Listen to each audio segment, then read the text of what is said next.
40%. Defense is dark elf boots. 60%. Speed. The Flame Emperor's sword, fire aspect. 85%. Strength.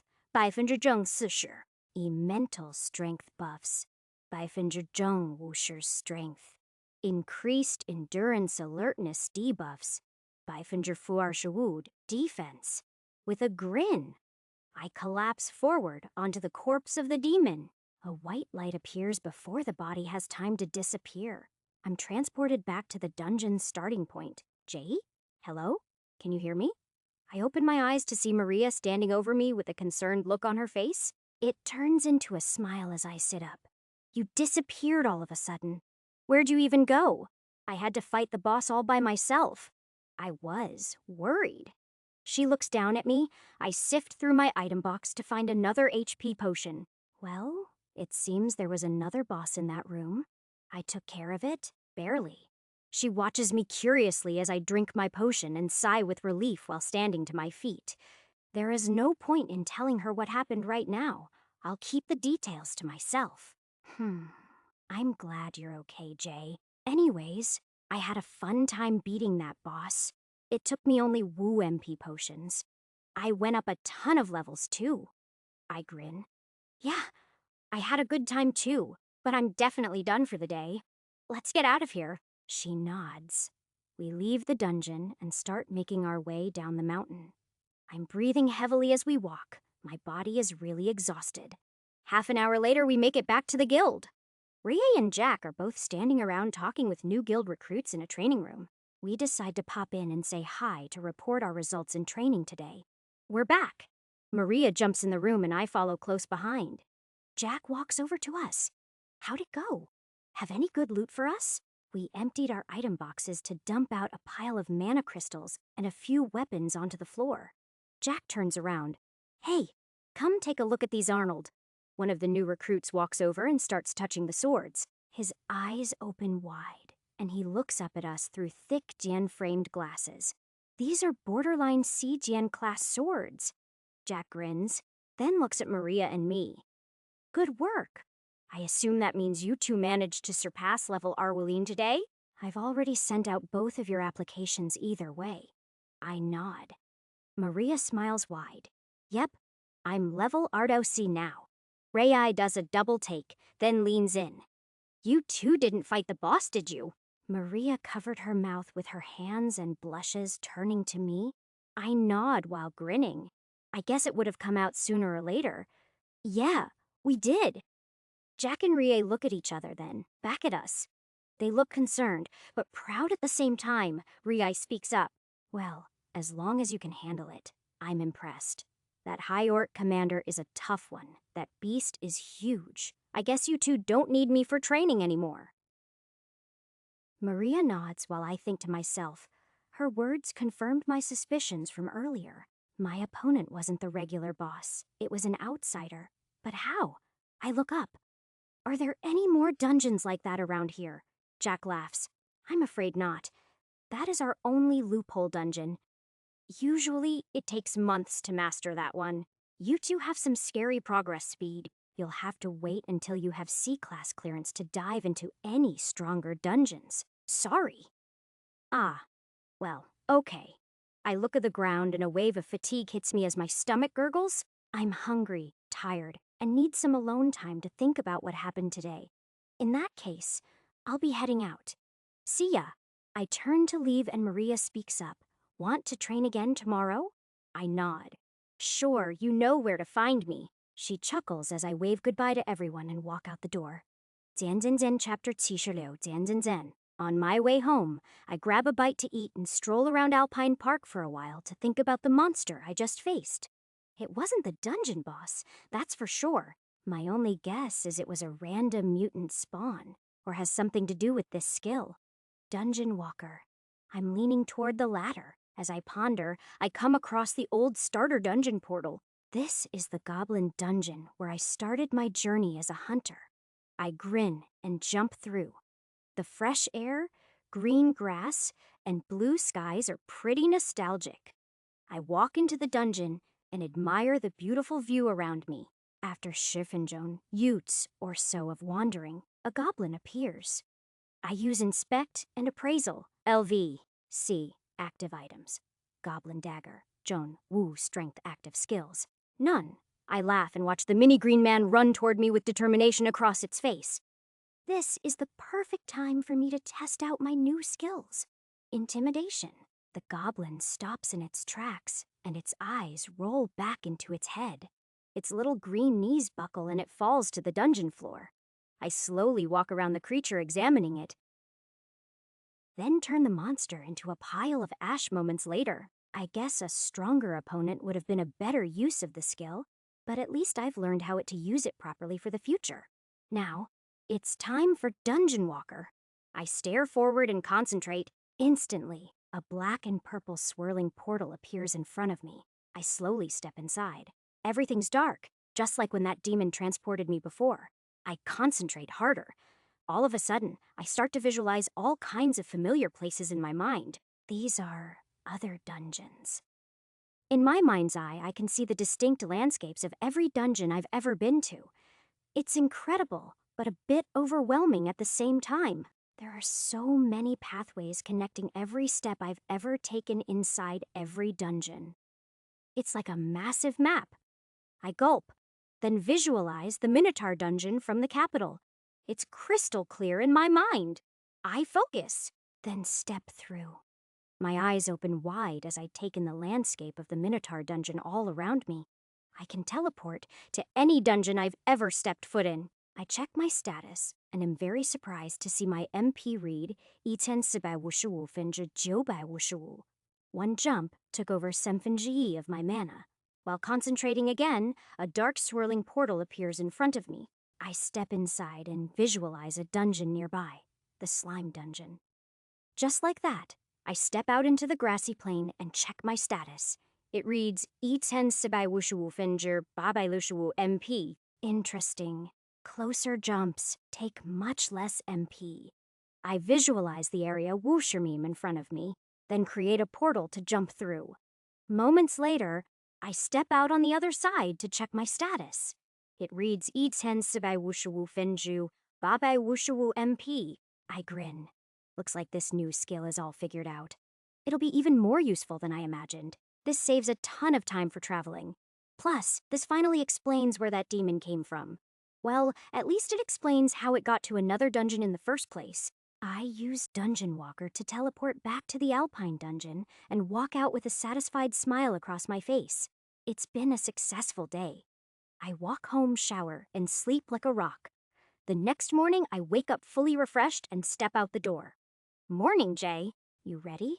I smile at Maria. Sure am. Let's go.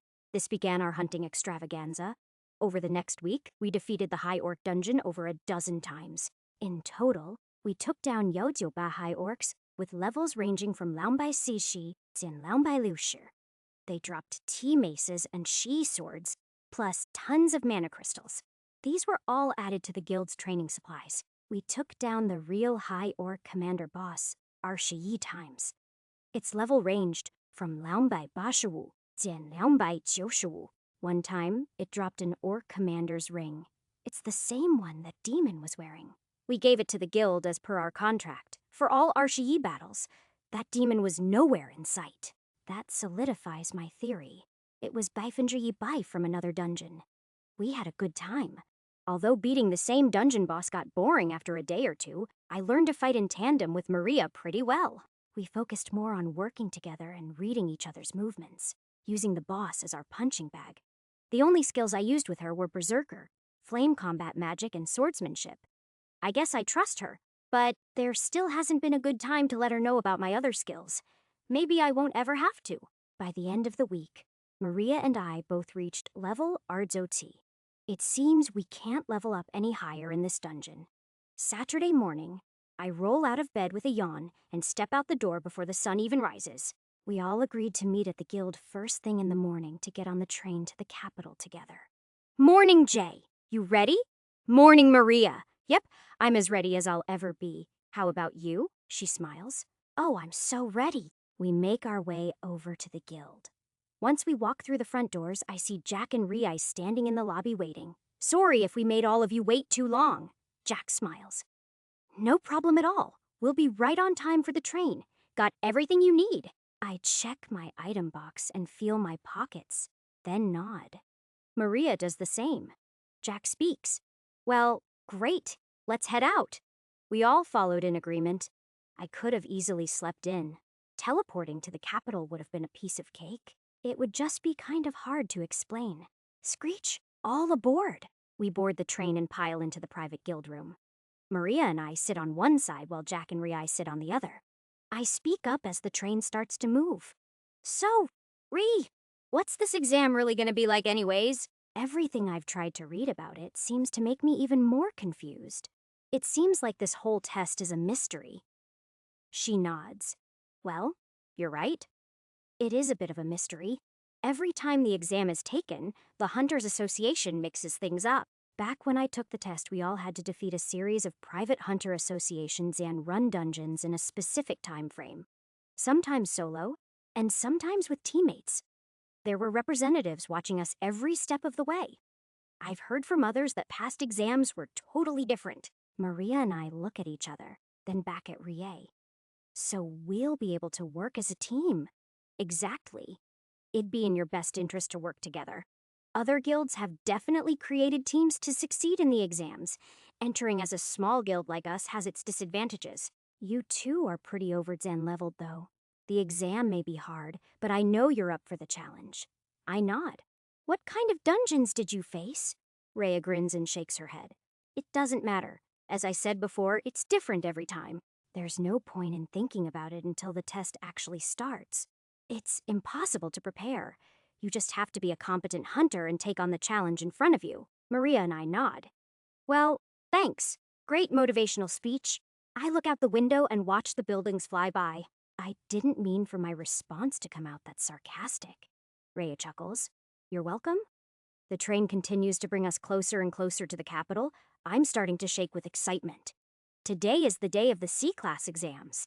Jian Jian Jian. Chapter 77, Jian Jian Jian Jian Screech. The train finally makes it to the capital as the sun rises. We all walk out onto the platform and take in the view of a busy market. It looks like everyone's in high spirits today. I follow Jack through the market as the hunters and merchants go about their daily business dealings. We make our way toward the Hunters Association's main headquarters in the city. Once we arrive in the general vicinity, large crowds start forming. Jack spoke up with a grin. Looks like we're in the right place. There's a slow line that has formed entering the main building. We got in and stood patiently. There are all kinds of people waiting beside us. Rhea starts pointing at some of them and explaining a few things. See there. It looks like they're a group of Sensausher hunters and a guild master, pretty similar to us. Groups like this will be the most common. I use Inspect, LV Sennuyel, LV Arwu-C, LV Arwu-R, LV Arwu-Yel. The level Sennuyel is an old man with short gray hair, light skin, and dressed in a formal suit. The other Sen-S-Iyim to be your average Jian-looking hunters with decent gear. It's your run, Zand of Zand, the Jian Mill steel swords, and steel armor, adding Arbida or So stats for each stat category. Some of it is battle-worn, but it does the trick. They're definitely from a small Zantown guild like us. Eye points at another group. See them over there. It seems that group of Wu is from the Hunters Association. You can tell by their gear. I use Inspect. LV Arwudin, LV Arwudin, LV Arwudin, LV Arwudin, Arwudin, LV Arwudin. They're all exactly level Arwudin, and Rie is right. Their armor is all lightweight steel, and exactly the same style with dark bodysuits underneath. That's the association for you. Predictable and organized. Eye points behind us as a group of Tsi arrives. The crowd moves out of the way to let them get in line behind us. She whispers to us in a low voice. It seems a party from the big Sengung teams arrived. These guys are no joke. One of the Viridian Guild teams is here. I use Inspect. LV Wu 44, LV 269, LV 267, LV 266, LV 266 LV, R65 LV, R67. This team is being led by a B-class hunter. They are no joke. All of their gear looks brand new. There are 2 big tanks and CS Mallor hunters with them that look like some kind of sword or combat types. But none have their weapons drawn. They're all wearing matching dark green raid suits underneath their shining armor. Some of it is pointy-based, other pieces are Sen-based, other pieces are Sen-bikes, Dat boost. This is some serious gear, definitely funded by a top guild. As we move further and further up the line, Rei pointed to one last team of Sen. Looks like there's a wild card team. Look, it speaks for itself. I use inspect. LVR Baba, LVR Tiel, LVR Wujiu. I examined the semi-assive men, Rei pointed out. They were all tattooed head to toe and wore unusual gear. One wore a heavy steel chest plate with Wubaizha defense. His only skill is body hardening. He must be the tank. Another man had a dark cloak on with a Baifinger Wushimiao Pede buff.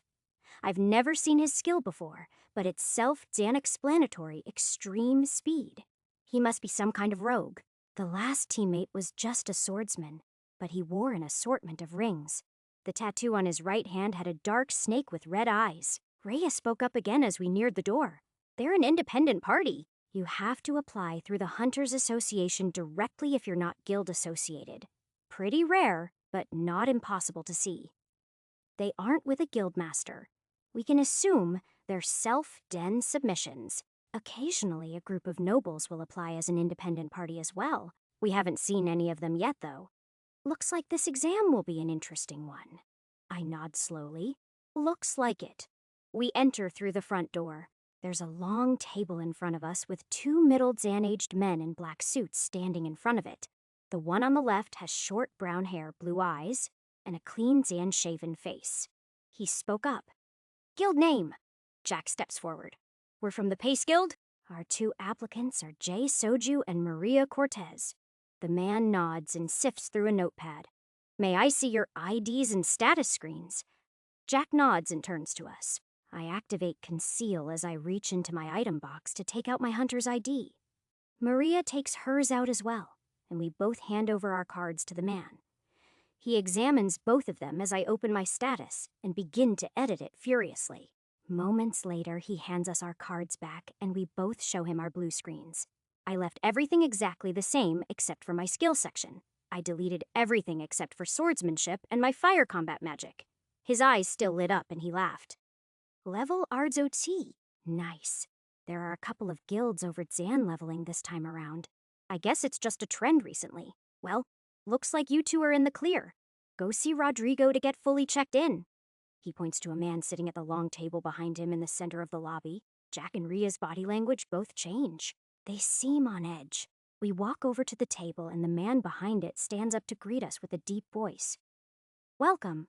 As he stands, I start to understand why Ria and Jack were acting so off. This man is powerful.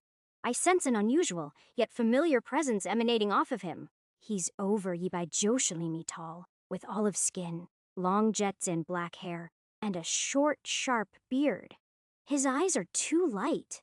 They're almost white. All of his fingers are covered in gold rings with assorted gemstones, and to top it off, his suit is bright red with black accents.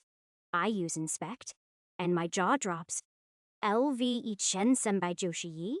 He speaks. My name is Rodrigo. I'm the Aidzan class hunter on special order from the Hunters Association. I will be in charge of your exam today. I gulp. Nice to meet you, he smiles. Please, may I see both of your left hands? Maria and I do as he says. He hovers his hands above ours, and I see up his sleeve for a split second. I make out a solid black tattoo and a thick line that runs all the way up his left arm. A bright light flashes for a moment. Then it fades out. I look down at my wrist to see a thin silver bracelet. Maria has one too. He nods. These will be necessary for the first part of your exam. It's been a pleasure meeting you. Hopefully we meet again. He gestures to the door on our left and all 2 of us leave without saying a word. Once we're through and begin to walk down a narrow hallway, we all let out sighs of relief. Ray speaks up. That was Something all right. I wasn't expecting to meet in a class today. That was my first time. Jack looks over at her. Mine too. They must be testing out something new with this exam to ask an AIDS-N class to make the journey out to the Vice region. I step in. So, that's an AIDS-N class. He was so cool. We all stare at her blankly for a second, then laugh together while continuing to walk through a hallway. We approach a door with Liaomi Or men in black suits. There are large wooden crates lining the walls beside them. One of them speaks up. Show us your wrists. Maria and I look at each other, then raise our left hands. He nods. All right, take off your item boxes. I look at him with confusion. He replies, outside healing items will not be permitted in the exam. Only the gear on your body and in your hands may enter this room. Necessary HP and MP potions will be provided by the Hunters Association. We nod. I reach into my item box and pull out my sword. I don't really have much else in my item box. All my money and interesting items are in my item storage anyways. Nobody has to know about that. We hand our item boxes to Jack. He smiles. They're in safe hands. The guard nods as we turn back towards him. He reaches into a crate and grabs 2 new item boxes. Take these. They're full with Wu HP and Wu MP potions each. Use them wisely. We accept the items and put them on. He speaks up again. Only you two are allowed inside. Jack nods. All right, good luck, you two. It's a private event. We'll be waiting on the outside to hear the good news. Riai speaks up as well. Best of luck, even though you don't need it. With a smile and a wave, they both turn to leave. We walk through the next set of doors into a wide Zan open room. The hum of mana shields is loud, and there are white walls all around us. The room is about wushimi long and senshimi wide. It has a small stage and podium at the back with no one behind it. Hunters are everywhere. There are over Arbai in this crowded space already, and more are piling in. We walk further into the room together.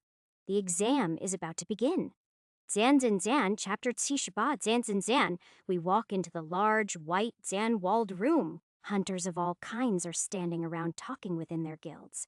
I can see a massive group from the Hunters Association with well over Wuxia people in identical outfits. We walk by them closer to the stage.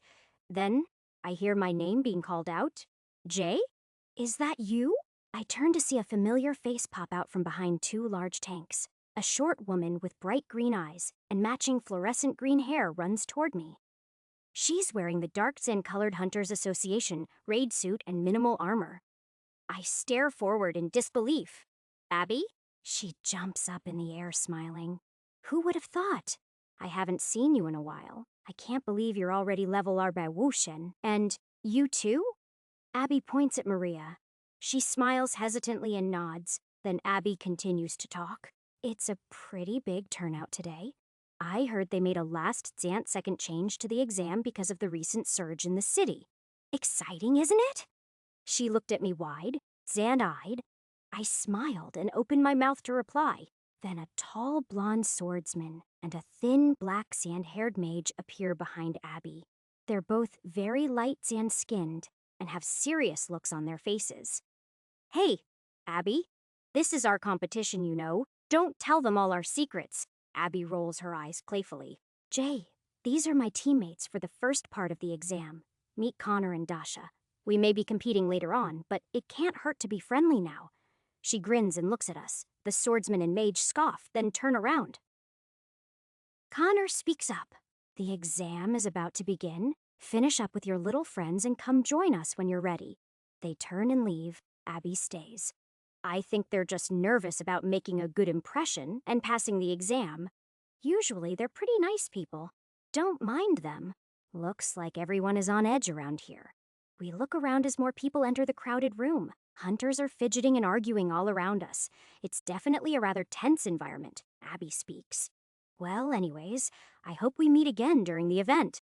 Possibly as allies, not enemies. See ya, Jay. Oh, Dan. And nice seeing you again, Maria. Just like that, she hops away into the crowd of Hunters Association minions. I kind of wanted to talk longer and ask her a few things, but I guess that's not happening. Maria finally talks. You know Abby well? Yeah, I guess. We used to train together. That is until I joined the Pace Guild and took leveling seriously. I still don't know much about her. She seems nice enough, though. Maria nods. We continue to weave our way through the crowd closer to the podium. Once we finally got within woomi or so, a commotion arose. Two men from different parties were yelling at each other loudly. They both seem to be their party leaders. One is a tall, muscular man with short black hair, heavy silver armor, and a long sword. The other is a tall, thin man with long brown hair and two black daggers. The swordsman's voice is loud and deep. He seems to be yelling at the dagger user for taking to one of the female mages on his team. After Sen or Su Futa herbal exchanges back and forth, they begin full Zanblown yelling at each for no reason. Everyone backs up and starts forming a small circle as they grit their teeth and stare each other down. The brown, Zan-haired man starts to glow light gray and gets into a half Zan squatting stance with his daggers held in attack mode by his side. The swordsman begins to glow light green as he points his long silver blade at the man in front of him and yells out, "You really want this? I'll kill ya before this exam even starts." The dagger user grins. "Bring it on, tough guy." They both yell and run toward each other with their weapons drawn. I can't believe it. They're really starting a fight in here. Click. A bright light flashes from the back of the room as the door opens. I'm blinded for a fraction of a second. Once the light fades, I'm hit with a wave of shock, then can't help grinning with excitement. The dagger user and the swordsman have stopped dead in their tracks. Both of them have their weapons less than a meter away from each other's necks. The only thing stopping them is Rodrigo. The tall olive-jan-skinned man is standing in between their blades, stopping both of them with a single index finger on each hand. He's staring straight ahead with a blank look on his face. That's enough. Instantly, the two men drop their blades and bow their heads. Rodrigo nods and slowly walks through the crowd toward the podium. It's silent. The only thing making noise are the footsteps of our exam master's black shiny shoes as he gets on stage. The crowd slowly moves toward the podium as he looks out at all of us with his emotionless white eyes. Welcome.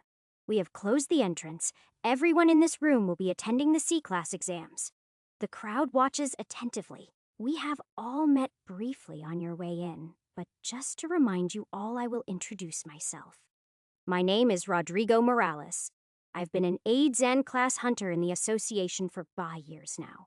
I will be the only instructor for your exam today. The audience starts murmuring to each other. I look at Maria. She looks back at me and whispers, "It's really starting." I grin. It really is. Rodrigo continues, "If you would all look to the back of the room, you'll see Sisha Zan class and above hunters from the association that will be monitoring your progress and reporting back to me. They are all wearing yellow armbands. If you need help or have questions during the exam, feel free to track them down." The whole audience turns their heads to see a long line of hunters in the back of the room. You're all here because you've made it this far already. Level RWE-des is a big achievement in the world of hunters, but progressing further is a much greater challenge. The dungeons in your future will be nothing like the ones you faced before. That's why we have this exam. It is a rite of passage. If you can pass, then you're ready to continue your journey. If you fail, you may always come back and take it again. Let's see. Raise your hand if this is your first time taking the exam. Maria and I raise our hands, then slowly look around the room. To my surprise, there aren't as many people raising their hands as I thought there would be. That seems about right. This year we have Sen Sabah applicants from around the entire Vice region. 96 of them are first Dan-time applicants. Overall, the association has submitted Cishiyi applicants. The Big Semouse, Ubimitted Lucius. Sisha Simeller guilds have submitted Yotziar, and there are Cishiyi independents. This is a record and high number of applicants in the Vice region. This only means our exam will be even more strict.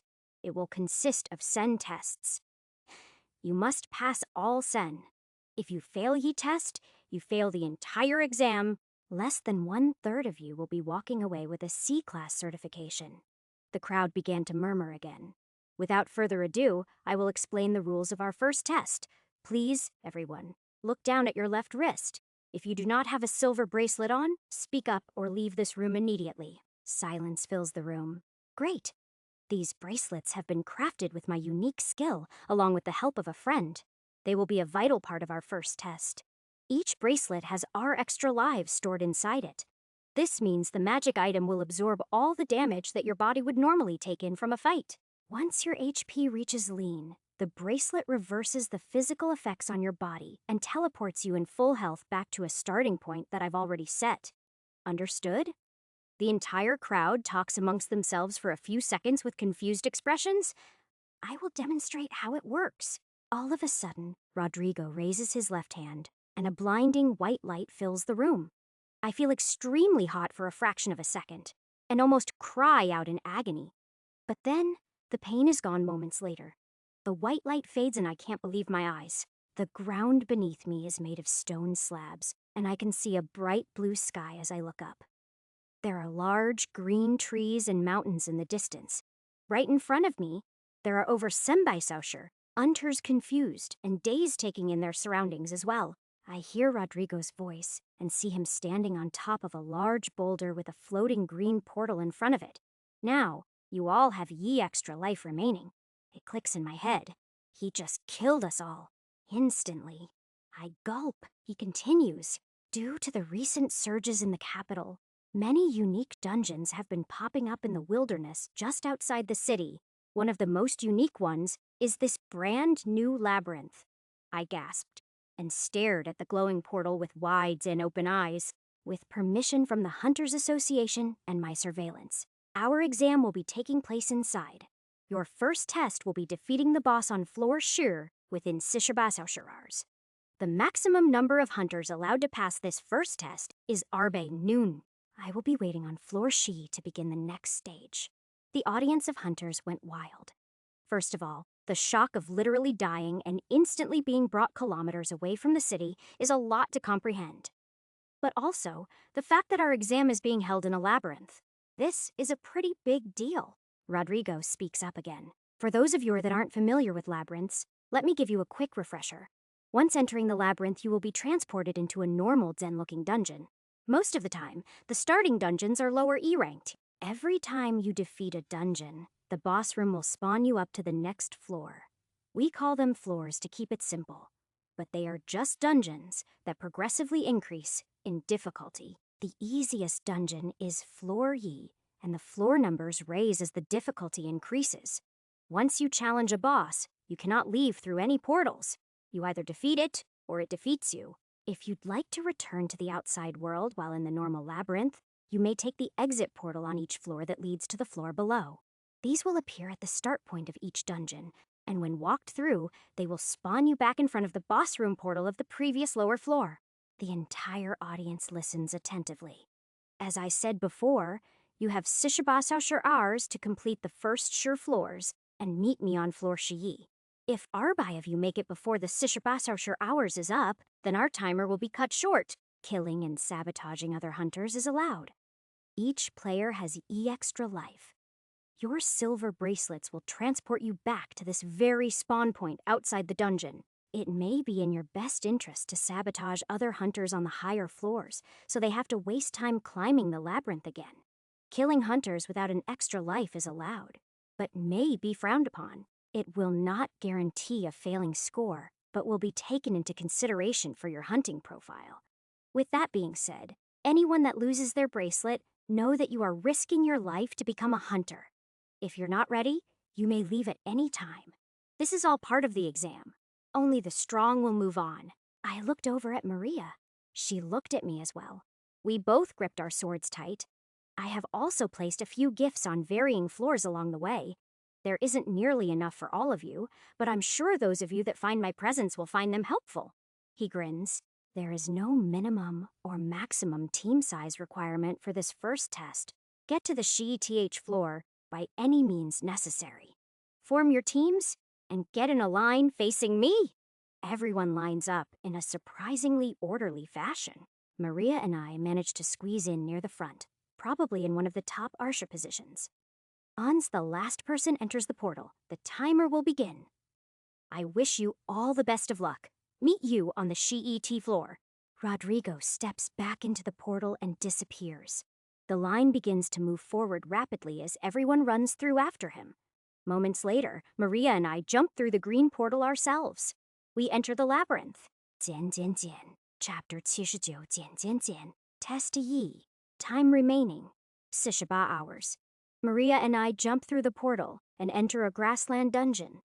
I can see sure-so parties in front of us splitting off in all directions. Not many people are using magic. They must be trying to conserve it for later. We sprint forward and dive deep into the dungeon. The grass is short, and there are patches of pink, yellow, and blue flowers. Occasional trees pop up into view, but they seem to be pretty rare. After about 5分钟 of running, I hear a deep voice yelling out from behind us. Hey, you two, stop right there. Maria and I turn our heads to see a massive bearded man chasing after us with a steel chest plate and an enormous silver sword. There are two shorter men behind him carrying swords as well. He keeps yelling, "My first victims, come here." His eyes are bloodshot and his teeth are showing through a malicious smile. I take one look at Maria. She's grinning ear to ear. I nod. We stop running and turn to the group of men chasing us. Maria runs forward at them and begins to glow bright blue. It's over in a matter of seconds. She runs through them, all leaving trails of ice in her tracks. With a single touch of her blade, they're all frozen solid instantly. She turns to me and laughs. The leader still has an angry look on his face with his mouth wide open mid-zen yell as he points his sword high in the air. He's petrified in ice, standing upright with his dedicated followers frozen close behind him. They never saw it coming. I say we let them thaw out on their own. I laugh back at her. Good idea. Those idiots chose the wrong party to blindly attack. We turn and continue running toward the back of the dungeon. A party approaches us from the rear as we're leaving, but swerves away at the sight of Maria's ice sculptures. I turn to Maria mid-zen stride and point out the new party running away from us. This exam might be easier than we thought. Might be. Finally, about Arshifinjong later, we found our first monster, a horned rabbit. With a single kick, I easily killed it. It's still cool to see a new monster species, though. They're about half a meter tall and look like oversized muscular rabbits. They have bright white fur, red eyes, sharp jagged teeth, and a single brown horn protruding from their foreheads. After the first one, I just ignored them moving forward. They're all between levels Wu and Shu Wu. There isn't much to worry about. Another Arshifinjong go by, and the hunters have really spread out a lot. I can only see one team in front of us far off in the distance, and none behind. That ice attack must have skewed the path people are willing to take. As we continue, the party ahead of us starts becoming larger. No, wait, we're just getting closer. It seems they've stopped moving. We approach them cautiously, but do not change our speed. At closer inspection, I can see it's a team of C. They're all wearing matching silver armor with gold accents. Their under-Xian suits are white and elegant. It's really nice gear. They seem to be examining a few sheets of paper while trading magic items around on the ground. A man with long blonde flowing hair and bright blue eyes steps out in front of the other three and yells to us. We do not wish to fight, but if we must, I shall destroy you. Out of curiosity, I use Inspect and Appraisal. LV, Artsy Wu active items. Steel Sword, Zheng Senbai Strength. Enchanted Armor Set, Zheng Liubai Defense. Dragon Scale Pendant. Baifenjizheng Wu Shi, Mental Strength. Rodrigo's Silver Bracelet active skills. Combat Magic, Barrier Summoning Swordsmanship, I grin. Now, here's a real opponent. Maria, I want this one. She steps back. I run toward the man igniting flames around my sword and preparing an attack. He nods slowly, then draws his own sword. Fine. He begins glowing white as I swing my burning blade toward his neck. The swordsman lifts his own blade and covers it in a soft white aura. I bring my sword down and he counters with his own. My blade stops in mid-Xian air, less than a meter from his blade. I grit my teeth and push forward with all my strength. It begins to move. Slowly but surely, I bring my blade closer and closer to his. Sweat rolls down my forehead as I let out a yell activating Berserker. Clink! My sword touches his, and we're both blown backward by the built-in up force from our attacks. The grassland around us is destroyed, and a dust cloud forms from all the dirt thrown in the air. As it slowly settles, we both stand shimmy apart, pointing our blades at one another. He speaks. Again, I do not wish to fight. You are a strong adversary. I believe it would be a waste to drain our strength now. I grin at him and don't move a muscle for a few seconds, then nod and put out my flames while pointing my sword at the floor. I'm Jay, by the way. You're probably right. It would be a waste to fight now. He points his sword to the ground, too. I'm George Arden III. A pleasure to spar. It seems our mutual test of strength is over. We back away from each other slowly. With that, we give each other a formal head nod, and I motion for Maria to follow me. He turns to his team, and they all continue looking at the sheets of paper from earlier. Maria and I head off past them, just like that. What an interesting guy. We continue forward, and the group of armored men fades into the distance behind us. I can't see any other teams in any direction. It feels like we're all alone in the dungeon now. After another Senchafinjong Utes of running, we still make no contact with the other teams. In total, we've had about Wu Saosher Orned Rabbit encounters. I'm starting to get out of breath. I've been training hard recently, but no matter how you put it, running for over an hour gets tiring. I turn to Maria. She's breathing heavily as well. Hey, want to slow down and walk? Maria turns to me. Let's make it through the first floor, then we can take a breather. I nod resentfully. She has a good point, though. Sounds good. We continue chugging along at a solid pace. Shirfinjong Utes later, we make it to the first boss room. A floating gray portal stands alone in the middle of an open field. Well, it was a bit closer than I thought it would be. Maria laughs, and we jump through together. The boss room has a dirt floor with no plant life. It's dark, and there are sloped walls creating a cave den-like environment. It feels like we're underground, in some kind of burrow. Red eyes appear from the back of the room, and a massive horned rabbit hops out. It looks very similar to the normal mobs, just huge. It gets up on its two hind legs and shows us its teeth standing almost Idermumi tall. I use Inspect, then Smile. LV. Senshitsi. We walk over to it slowly. The monster gets on all fours and starts running at us while growling. Shing! I cut it in two like butter. Maria and I look at each other. Then she speaks up. 1 floor down, 9 to go. I nod. Yeah. The rabbit disintegrates and white transport magic teleports us to the next dungeon a few minutes later. New guys are here. Get 'em!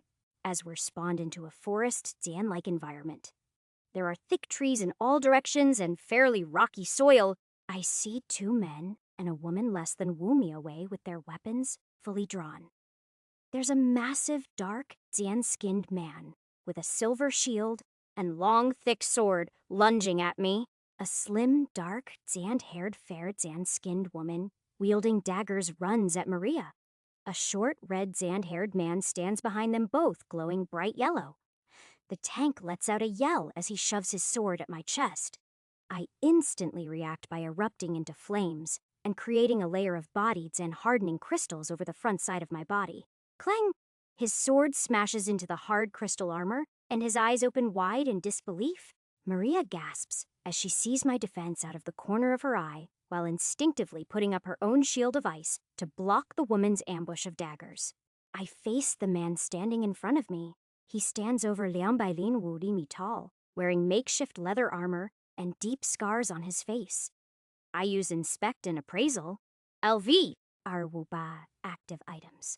Heavy iron long swords, Zhong Liangbai strength. Heavy iron shield, Zhong Liangbai Wushi defense. Enchanted leather armor set, Zhong Liangbai defense, Rodrigo's silver bracelet active skills. Extreme strength buffs, Bai Fenjajun, Senjuru, speed, Howardy, agility. I smile and raise my sword, pointing it at the large man's head. You call that an ambush? He grunts and stares me down while beginning to glow orange. A new buff appears in his appraisal stats. 500 Wusher strength. I grin. Interesting. The team member behind him must have a speed and agility party, Zan wide buff skill, while he has his own strength buff skill. Unfortunately for him, it's not going to be enough. I ignite into flames and look the man straight in the eyes. I activate Berserker and Intimidation. Attack the men Zan. He stops yelling mid-Zan sentence and freezes with fear. My vision tunnels and I charge forward. Shing, without hesitation. I slice him in two then. Stab the short red Zan-haired buffcaster through the chest in the same attack. Instantly, they both dematerialize into a flash of white light. So that's how the bracelets really work. Good to know. I turn to see Maria facing off against the daggered Zan-wielding woman. Her eyes open wide as she sees her teammates easily obliterated. Maria places her hand on the ground and releases a wave of ice. The woman turns to run as the frost creeps up her ankles. She lets out a scream and drops her daggers before turning into a glistening white statue. Maria walks over to her and slashes the ice into a million little pieces. The white light appears again, indicating she's been sent back to her party members. I think to myself for a moment, if I really killed them, I'd be able to absorb their skills. So it looks like I won't be getting to farm skills that easily today. Maria speaks up. Hey, look, that woman left her weapons. She bends down and picks up the two black daggers off the ground. I use appraisal. Enchanted dagger set, 250strength, 250agility, I nod. Nice. I guess they're yours now. Looks like you have to be holding your items to be transported with them. Maria smiles and places the daggers into her item box, then points her sword in the air toward the back of this new dungeon. Let's go. I hope we get to fight some stronger opponents soon. Monsters or humans, I don't care. She starts walking forward. I nod and follow. I'm sure the higher we climb, the more challenging this test will become. Jian Jian Jian, Chapter 8 Jian Jian Jian, Testee. Time remaining. 46 hours. As we walk further into this new forest dungeon, the trees get thicker and the soil becomes rockier. I can still see the sky overhead, but it's a huge change of pace from the meadow Zan-like dungeon we just departed from. Maria and I continue jogging at a steady pace through the forest. About Arshifinjong, Yutes into our trek, we hear movement in front of us deep behind a patch of thick green leaves. I use Inspect and Enemy Detection. Senshimi, LV, Sishisi, LV. Wushi moments later. Two large hobgoblins come running into our vision with their swords pointing at us. They stand over Liangmi tall, have light green skin, hold long silver swords, and wear rags for clothing. Maria and I sprint forward and slice them both in half without activating an ounce of magic. We continue running forward like nothing happened. After another hour and a half, and Simi or hobgoblin encounters, we finally make it to the boss room portal. I turn to Maria. Seems like the teams are getting pretty spread out. We only saw one in this dungeon. And it was at the very beginning, she nods. Yeah, maybe that camping team thinned the crowd in front of us and we're just outpacing the crowd behind for now. True, you're probably right. You ready? Ready. We jump through the floating gray portal and enter the floor our boss room. The ground is hard and the light is dim. It feels exactly like the previous boss room, just with walls completely made of stone. Footsteps begin to sound as a Sendirn Wumi tall mutated hobgoblin appears. I use Inspect, LV, Liu Shaba, before it can even let out a roar. Maria runs forward and cuts. Its head clean off. She turns back to me. 2 down, 8 to go. I nod slowly, then let out a small laugh. A few moments later, the corpse disappears, and the white light appears, transporting us into a new dungeon. I open my eyes to see a unique sight. It's a wasteland. The ground feels soft and wet, but still easy to walk on. There's very minimal plant life here, and the soil is an off-Dan pudding reddish Dan purple color. The entire landscape is full of mildly sloping hills with no trees in sight. As I look up, the sky is gray with a hint of blue. This dungeon is depressing. Let's walk this one. I think conserving energy would be the best thing to do right now. Maria nods, and we walk forward into the dungeon with caution. The moment we do, I hear a rumbling in the distance. I use Enemy Detection and Inspect. Instantly, I sense over Arshimi monsters running our way between levels Tishur and Yali Nin. Here they come, Maria replies. Already?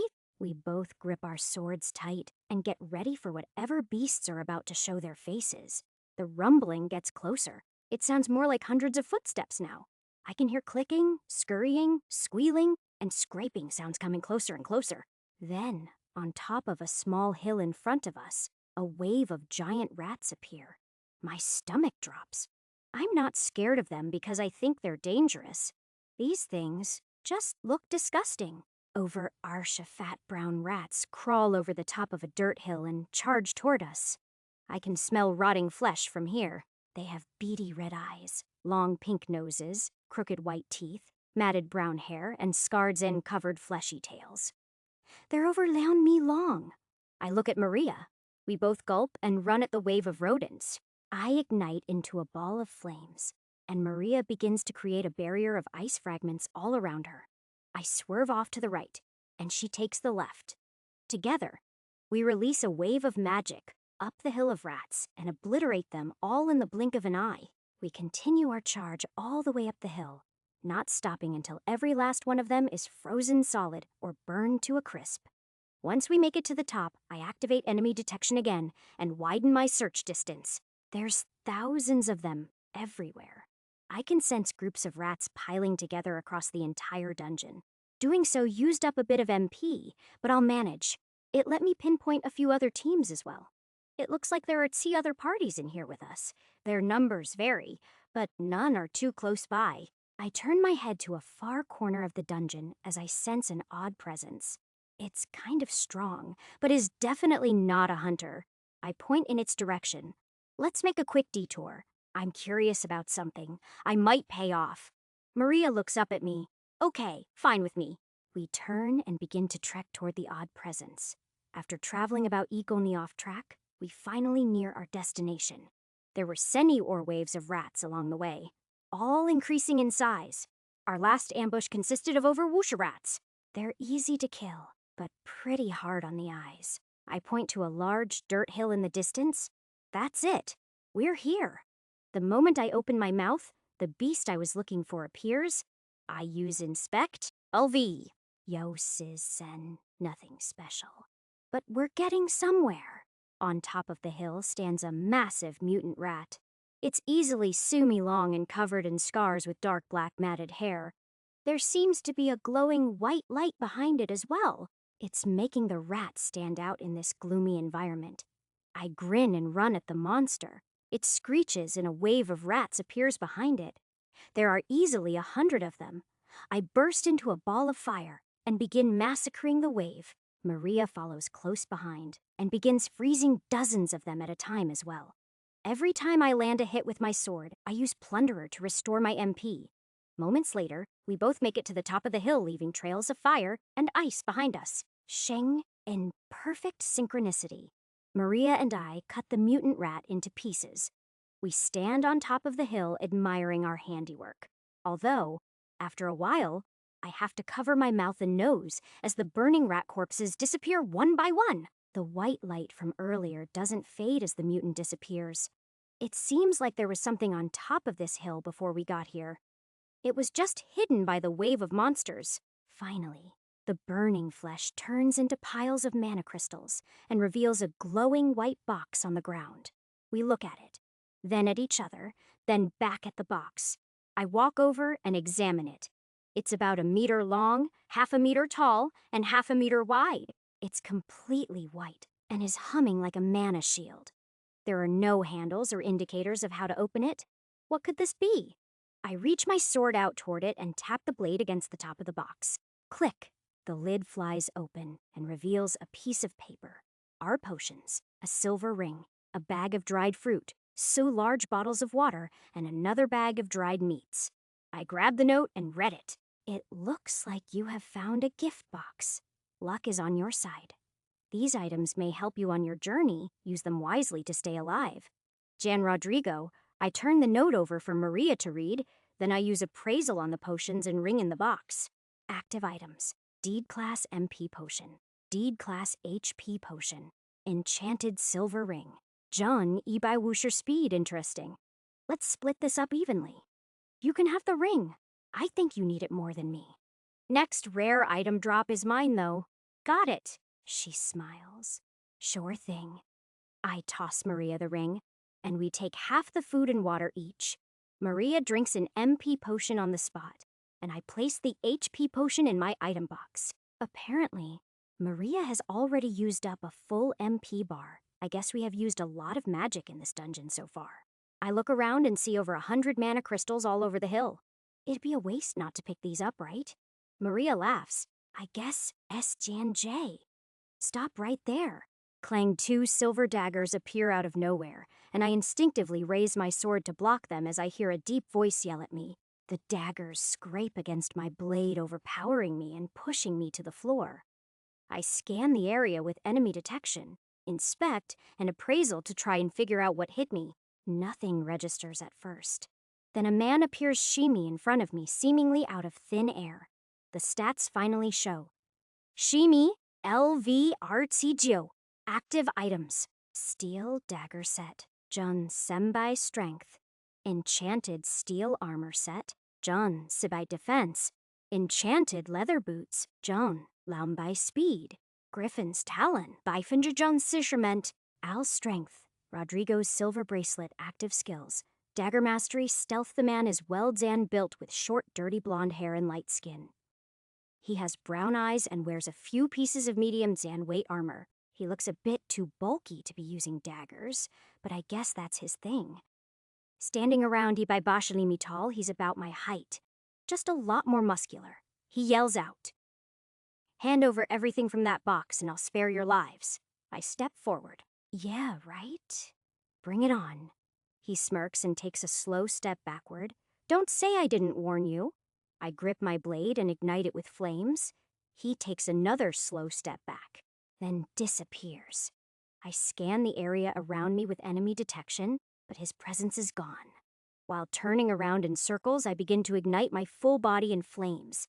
Is this some kind of teleportation skeeds in Arkshing? I feel a sharp dagger pierce my right side. The man appears from nowhere and lands his attack this time around. I begin to swing my blade back at him, but he disappears in front of my eyes.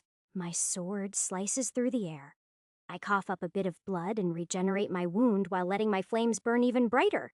He appears shrieky in front of me, with that same smirk across his face. I'll say it again. Give me everything you got from that box and I'll spare your lives. Maria yells to me while glowing blue and running at us. Jay, you Jan. Let me handle this, Maria. This guy is starting to piss me off. She stops mid-zen stride and nods, then steps back. Okay, I'm here if you need me. I turn back to the daggered Zen-wielding man. He takes a step back, then another, then poof, he's gone again. I scan the area, but like before, there's no sign of him. It's silent. The only noise I can hear is the crackle of my own flames. Shingen, a silver dagger appears out of nowhere and pierces my left thigh. The man becomes visible, and I swing my flaming sword again, not hesitating from the pain this time. Whoosh! Denshik. The man disappears as my blade comes down, but I hit something. How? The man reappears, shear me away with a small gash on his right arm. It's bleeding onto the ground and he's glaring at me. My eyes open wide. Then I remember. I've seen this before. Back a long time ago when I trained with Abby in that bat dungeon, the boss could do the same thing. This is a stealth skill. I took a glimpse his status, but it didn't click with me at first. He's not teleporting. He's just disappearing from my vision. I grin, then activate Berserker. My senses heighten and my strength increases. I lock eyes with my prey. I'm filled with confidence now that I understand what's going on. He smirks and takes a step back into nothingness. I sprint forward and scan my surroundings with a new objective in mind. It's faint, but I can hear the pittards and patter of light footsteps coming at me on the left side. I instinctively predict his movements using the sound of his feet and slight movements in the wet dirt to launch an attack of my own. Ha! Shinging! It's a direct hit. The man appears visible again as I make contact with my flaming sword. It cracks right through his chest plate, landing a devastating blow to his midsection. Blood flies, and he yells out in pain while falling backward. I stand over him with my sword drawn at his neck, then activate intimidation. A wave of energy hits him, and he freezes with fear. I want everything you've got. Looks like the tables have turned. The man doesn't respond at all. He just stares forward with dilated pupils. Fine, I guess we'll do this the hard way, just like you wanted.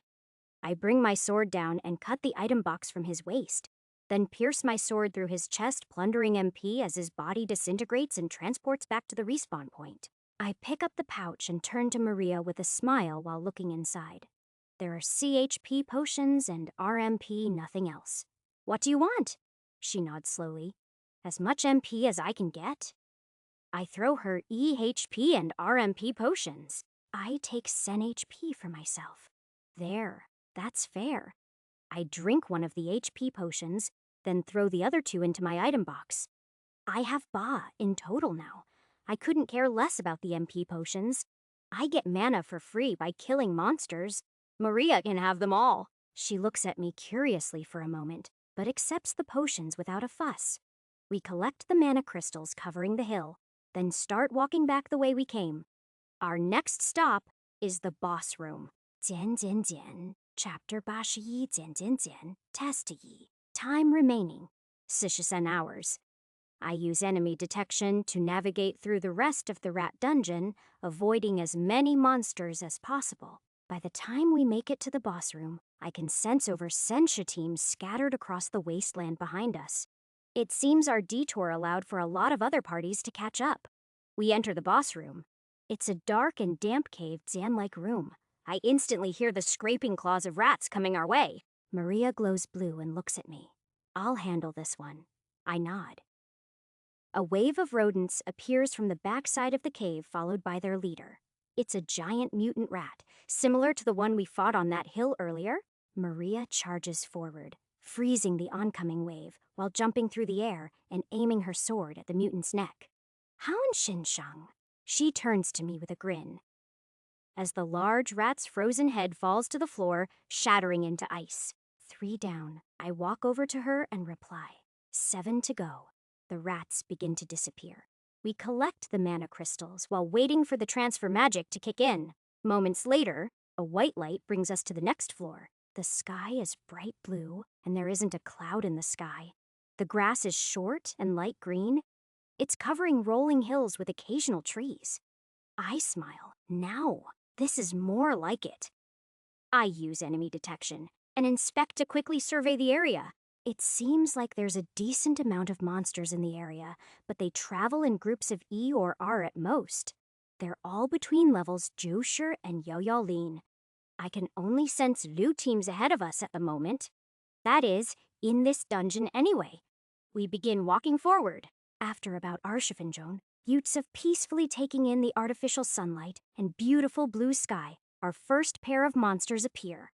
2 light blue globs of liquid creep over a hill in front of us. I turn to Maria. Slimes. I've fought these before. Physical attacks won't hurt them. We'll have to use only magic. She nods. Got it. Without much effort, we both run up the hill and destroy the slimes in our path with fire and ice. We continue running forward deeper into the slime dungeon. That peaceful walk was nice, but it's time to pick up the pace again. I continue leading the way to avoid nearby teams. Our path isn't exactly straight, but Maria doesn't seem to mind. As we approach the boss room, I sense a team of Semes standing in place. I use inspect and enemy detection. Wu by me. LV Arlulio. LV Arwujio. LV Arwuwu. I turn to Maria and point out the specks of people in the distance. We have company. Looks like they're standing outside the boss room. She nods, and we slow down to cautiously approach them. Senbai me. I can vaguely make out a glowing gray portal in the distance now. They're not jumping through for some reason. Ibai me. Maria and I point our swords forward and continue to walk slowly at them. The level Laombai Liu Shilumao taps in front of the others and raises his hands in the air. We walk within talking distance, and he yells out. He's visibly out of breath. Pizan, please. Could we ask you to do us a favor? It's a man carrying a silver sword on his back and is dressed in standard leather and steel armor. He's a bit shorter than me, with short black hair and brown eyes. As we approach, he keeps his hands raised. The two men behind him don't say a word. They seem tired too. It looks like they've been running for a while. I raise an eyebrow and use appraisal on the scent of them. LV Ardodio active items. Steel sword, Zhong Nianbai Wuxia strength. Leather chestplate, Zhong Yibai Wuxia defense. Steel wrist guards, Zhong Yibai Wuxia defense. Enchanted leather boots. Zheng Laum. Bai speed ring of protection. Bai Fenzhi Zheng, Sen Shi Wu, defense. Rodrigo's silver bracelet, active skills. Team buffall. Stats, Bai Fenzhi Zheng Er Shi Wu. Crafting LV, Er Wu Jiu active items. Steel sword, Zhong Nianbai Wuxia strength. Leather chestplate. Zhong Yibai Wuxia defense. Leather wrist guards. Zhong Yibai defense. Enchanted leather boots. Zhong Lianbai speed. Ring of protection by Fenzhi Zheng Er Shi Wu. Defense, Rodrigo's silver bracelet active skills. Swordsmanship LVR Wu Wu. Active items. Heavy steel shield. Zheng Senbai defense leather chestplate. Zheng Yibai Wuxia defense. Leather wrist guards. Zheng Yibai defense. Enchanted leather boots. Zheng Lianbai speed. Ring of protection by Fenzhi Zheng Er Shi Wu defense. Rodrigo's silver bracelet active skills. Body hardening extreme defense. What do you want? The three of them seem to be your Run Zan of Den the Zan Mill, Middle Zan aged, Small Zan Town guild hunters. They may be decent fighters, but nothing special sticks out to me. This is so odd. The man in front speaks again. Please defeat the slime boss for us. We'll do anything, he bows. I din what? I turn to Maria. She shrugs. Then I turn back to the man with a confused look on my face. He speaks. None of us have any combat magic abilities. We can't defeat this boss with just our swords. I chuckle. Then Maria chimes in. We should just kill them now. Sending these three back to the start would be a better use of out time. I ma Zan. I cut her off mid-Zan sentence while pointing my sword at the leader's neck. Let's hear them out. We'll do it. What can you give us in return? She's right. You may be better off leaving this exam if you came this ill-Zan prepared, but I'll help you if you can help us. I grin. The man smiles back thinly and turns to his teammates. They sift through their item boxes and pull out a few bottles of potions. I shake my head and roll my eyes, then point to his left hand. How about that ring? You said anything. The man gulps, then nods slowly and takes off the golden ring containing a small, dark green gemstone on the face of it. Very well. I motion for him to place it on the edge of my blade. He does, and I bring the ring closer to put it on. It magically fits next to my other ring, and I grin as I feel the effects of its defense buff. I turn to Maria. You want anything? She eyes the men up and down, then replies. Give me your MP potions. I want at least half. They hand Maria CMP potions in total. She sighs, then puts them in her item box. This will do. Let's kill the boss before another team comes along. I nod. Agreed. The three men look at us with hopeful eyes. I guess we were their only chance of getting through this dungeon. All wool of us step into the slime dungeon boss room. The room seems to just be a smaller version of the dungeon we just left. The grass is green and short. The hills raise up around us in all directions, creating an arena Zan-type environment. Moments after we enter, a large blue glob of liquid appears. I use inspect. LV Yao Wu Yao. Maria grins. I got this. I nod. Go for it. She begins to glow bright blue while running at the slime with her blade out in front. Shing, Maria slices the slime in half. The points of contact begin to frost over and consolidate into ice. Instantly, the blob freezes into a solid and falls to the ground in 2 parts. She brings her blade back around and shatters the ice to bits. Maria holds up 4 fingers, then points one down to the floor. I yell back and smile. 6 to go. We all walk over to her as the fragments of ice begin disappearing. The team we came with hasn't said a word since we entered this room. I see the 2 men take off their rings and hand them to their leader. The white light appears, and we're all transported to the next floor, Klanghain. I roll my eyes as I activate body, hardening to block the sword being swung at my back. Seriously! The team leader staggers backward with fear in his eyes after his failed attempt at a surprise attack. I look at Maria, then briefly take in the new landscape of a mountain range dungeon. You were right. These fools weren't ready. We should have saved the time and killed them earlier. She grins and starts glowing blue. The man speaks. Dan, how? Dan, I'm sorry. Just how strong are you two? I ignite my blade into flames in motion for Maria to handle the other two men. She nods and I walk towards the leader who tried to stab me in the back. Literally. He raises his sword and I activate Berserker while continuing to cover my entire body in flames. I sprint toward him and instantly land a hit across his chest. My speed is in another class than his. I turn back to see the man still standing, but flames are burning brightly from his chest. He turns to me with bloodshot eyes and starts glowing bright yellow. You aren't going to Tadzian sting. Shinga? I launch another attack before he finishes his sentence. A blow straight to the neck. He dissolves instantly in a bright flash, being transported back to the outside world. I turn to Maria and see two statues of ice in front of her. She laughs. I think we should just leave them.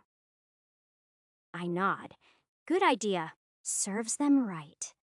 We leave the frozen men behind and begin walking deeper into the new dungeon. I use enemy detection to scope out the landscape and sense Ba teams ahead of us. One of them isn't too far away, and there's a hunter with a higher level than me.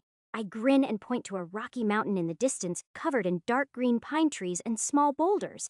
This way, another detour. Get ready for a real fight. Maria nods and turns to me as we depart. Sure, let's do it. But, I'm curious about something. What was the ability you used to block that sword attack earlier? I stop walking to look Maria directly in the eyes. She speaks up again. Jay, do you have a third skill? Jian Jian Jian. Chapter Bashar Jian Jian Jian. Test Yi. Time remaining. 6 hours. I? Maria looks up at me with curious, innocent eyes. I gulp. I do. Have another skill. You're right. She smiles wide, drops her sword, and starts jumping around with her hands in the air. I knew it. I knew it. Your sword is special too. And you, Jan. I cut her off with a serious tone. Let's keep this between us, okay? The fewer people that know about it, the better. I have a few skills. I trust you not to tell anyone and to not ask too many questions. Maria stopped jumping and looked me in the eyes with a serious stare. Huh? Of course, Jay. I've been waiting.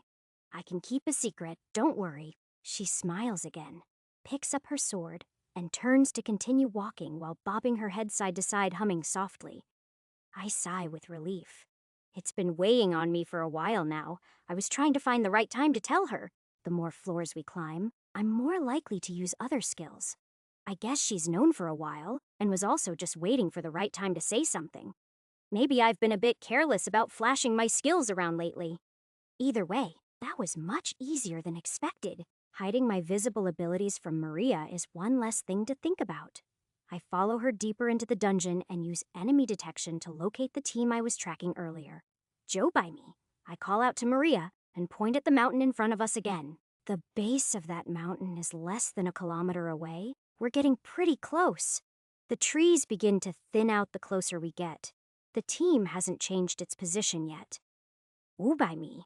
They still aren't visible from this distance, and there are many trees and rocks in the way now. Our trek toward the mountain continues. Loun by me, finally. As we step into an open clearing, our next adversaries come into view. A pair of men are sitting on top of a large boulder. We begin approaching with caution. There isn't much tree cover at all, so an ambush would be hard to pull off here. We walk at them straight on with our swords ready.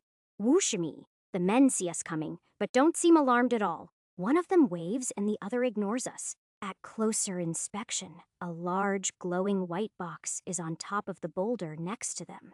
They found a gift box too. As we get closer, the man that waved jumps down and yells out to me. What do you want, kid? Get lost if you know what's good for ya. You're already on the 5th floor. Don't make me send you two back to the start. I grin and raise my sword while Maria begins to glow blue. As we do this, the other man on top of the rock jumps down. I use Inspect on both of them. The first man is about Ibai Bashawurimi, with a shaved head, heavy shining armor that only covers his vital points, and a large silver axe. He looks a lot older than me. Maybe close to Sisher. He's pretty tan and very muscular for his height. Alve. Sen, Ning, Sen, active. Items. High Ogre's Axe. Zhong Senbai Wushu Strength. Enchanted Steel Armor Set. Zhong Wubai Defense. Stealth Boots. Zhong Senbai Speed. Zhong Senbai Agility. Dragon Scale Pen. Ant 50% Magic Resistance Serpent's Ring 50% Mental Strength. Rodrigo's Silver Bracelet, Active Skills, Combat Magic, Lightning Summoning. The man approaching behind him is a bit shorter with dark black hair, but he makes up for it with his width. He's one of the most muscular men I've ever seen, with a full suit of heavy armor as well, carrying a long silver sword. Alvi R. Jojo. Active items. Steel Sword, Jun Senbai Strength, Enchanted Steel Armor Set, Zheng Liubai Defense, Enchanted Leather Boots, Zheng Senbai Speed, Dragon Scale Pendant, 50% Wushu, Magic Resistance, Gargoyle's Ring, 50% Liushi Mental Strength, Rodrigo's Silver Bracelet, Active Skills, Swordsmanship, Extreme Defense. I ignite my sword with flames and turn to Maria. These two are very strong, and they're packing some serious gear. Think you can handle them? She nods and begins to glow even brighter. I turn my attention to the axe stand wielding man and stare him directly in the eyes. He smirks, showing me the right side of his crooked smile. You asked for it, kid. Abe, you take the girl. Let's make this quick. His partner slowly walks over to Maria and raises his sword. Got it. Our brawl is about to begin. This should be a stressful situation, but I'm grinning ear to ear. The excitement of a real fight is surging through me, and it hasn't even begun yet. The man in front of me begins to glow light yellow, then charges straight ahead with his axe raised. I activate Berserker and sprint at him to counter. Clang! Our weapons collide with equal force, and we're stuck at a standstill. I erupt into flames, and the man begins exploding with electricity. He jumps back to avoid my flames, and I do the same to escape the discharge. Large bolts of electricity strike my sword as I retreat. The shockwave travels through my body, and I let out a scream as I feel myself being cooked from the inside out. It's one of the most painful things I've ever experienced. I drop to my knees momentarily with my skin covered in black sizzling burns. I use self-Dan regeneration and stand to my feet as quickly as possible. My status reads 1455%870 HP and 1455%1360 MP. I grit my teeth and face the man as he laughs.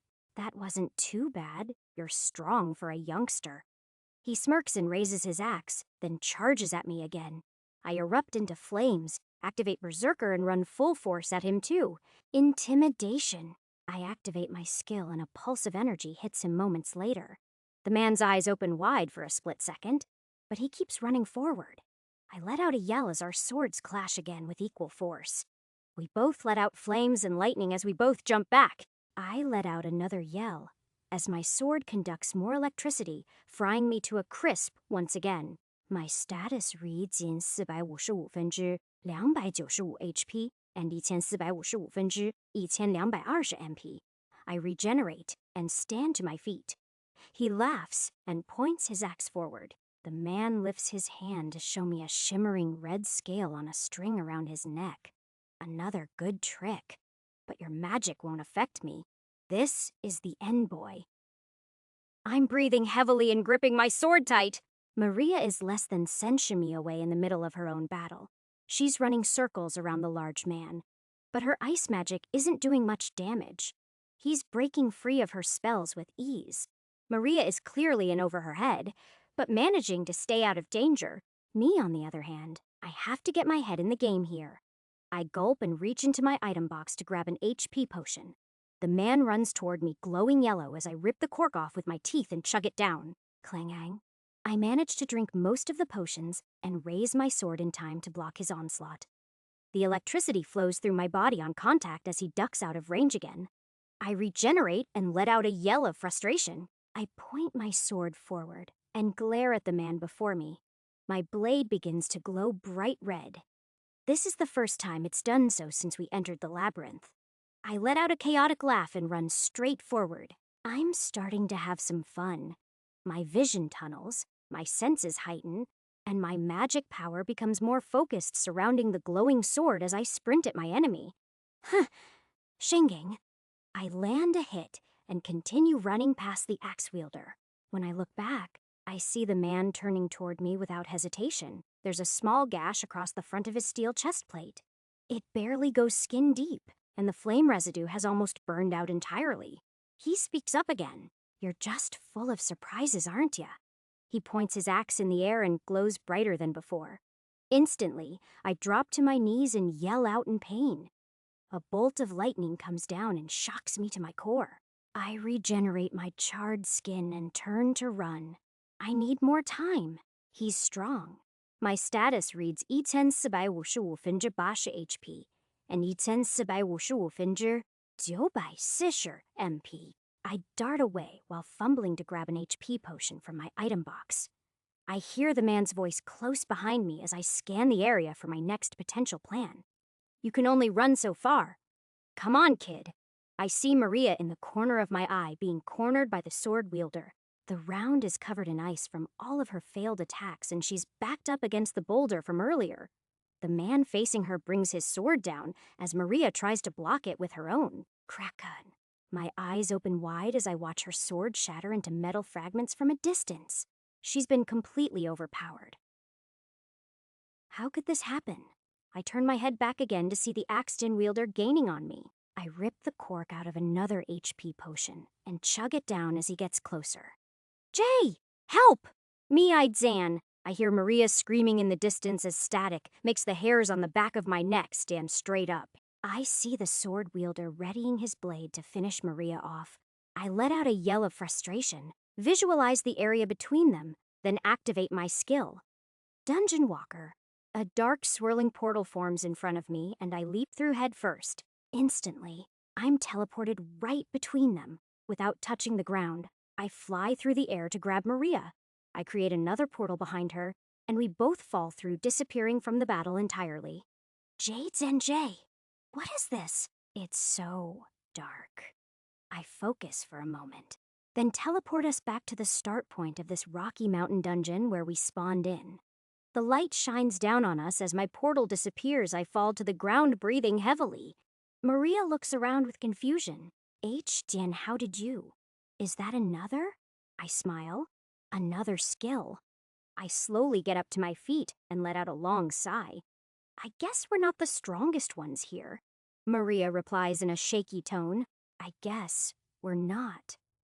Zan chapter Basha Zan testy time remaining. Senshijou hours. Let's go. We don't want them catching up to us anytime soon. Maria nods and follows close behind as I start jogging toward the back of the dungeon. After about Arshif and Jongyutz, I'm already starting to get winded, and my legs are getting really tired. I hear grunting in the distance and activate enemy detection along with inspect. Wushimi, LV Yao Wu Yao, LV Yao Sijiu, LV Yao Siba. The grunts grow louder as we venture into the heavily wooded forest. I draw my sword and get ready for whatever's coming at us. Moments later, 3 massive wild boars appear. They're dark brown with short hair and massive muscular bodies. The boar's eyes glow red, and 2 massive tusks protrude from the sides of their mouths. Each of them is over Senni from head to tail. I make quick work of the beasts without even having to use fire magic. I use this opportunity to plunder as much MP as I can. Maria stays close behind and doesn't join the fight. Hey, Jay. I know you said not to ask too many questions, but one of your skills can locate enemies, right? Can we find a group of hunters? I need a new sword. I'm not too confident with these daggers, and my ice sword uses up way too much MP to rely on it.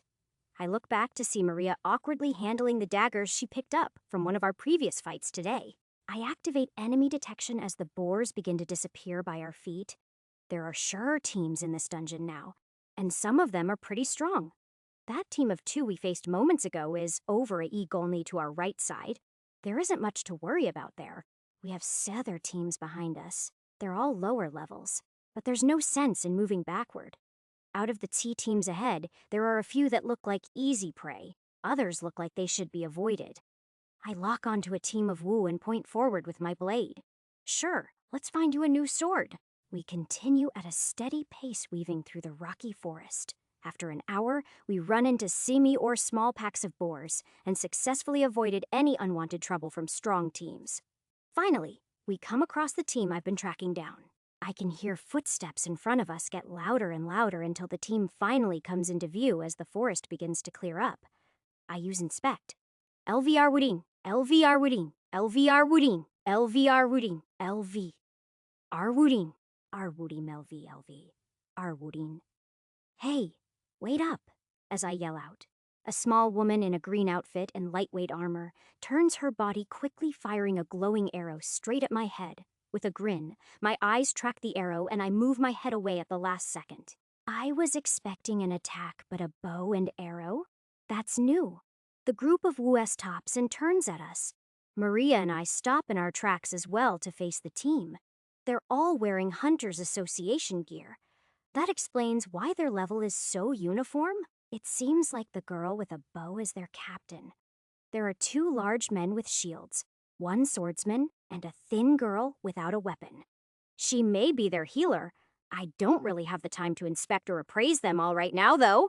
The leader points her drawn bow at my head again and speaks up. What do you want?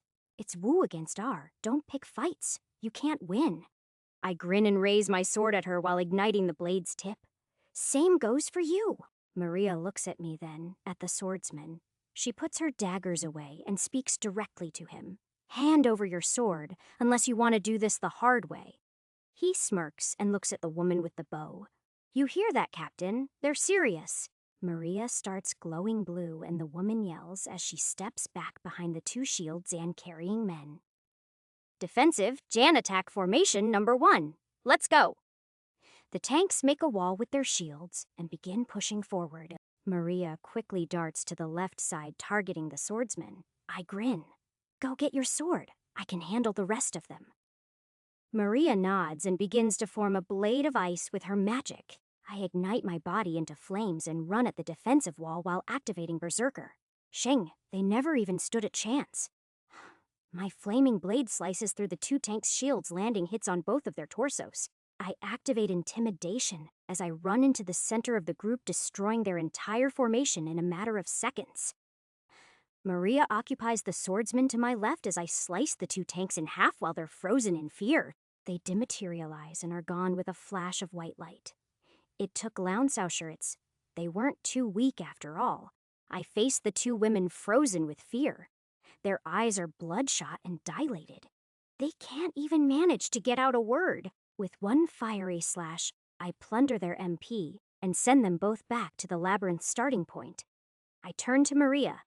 The ground is covered in ice, and the swordsman is frozen solid, with a look of pure terror captured perfectly on his face.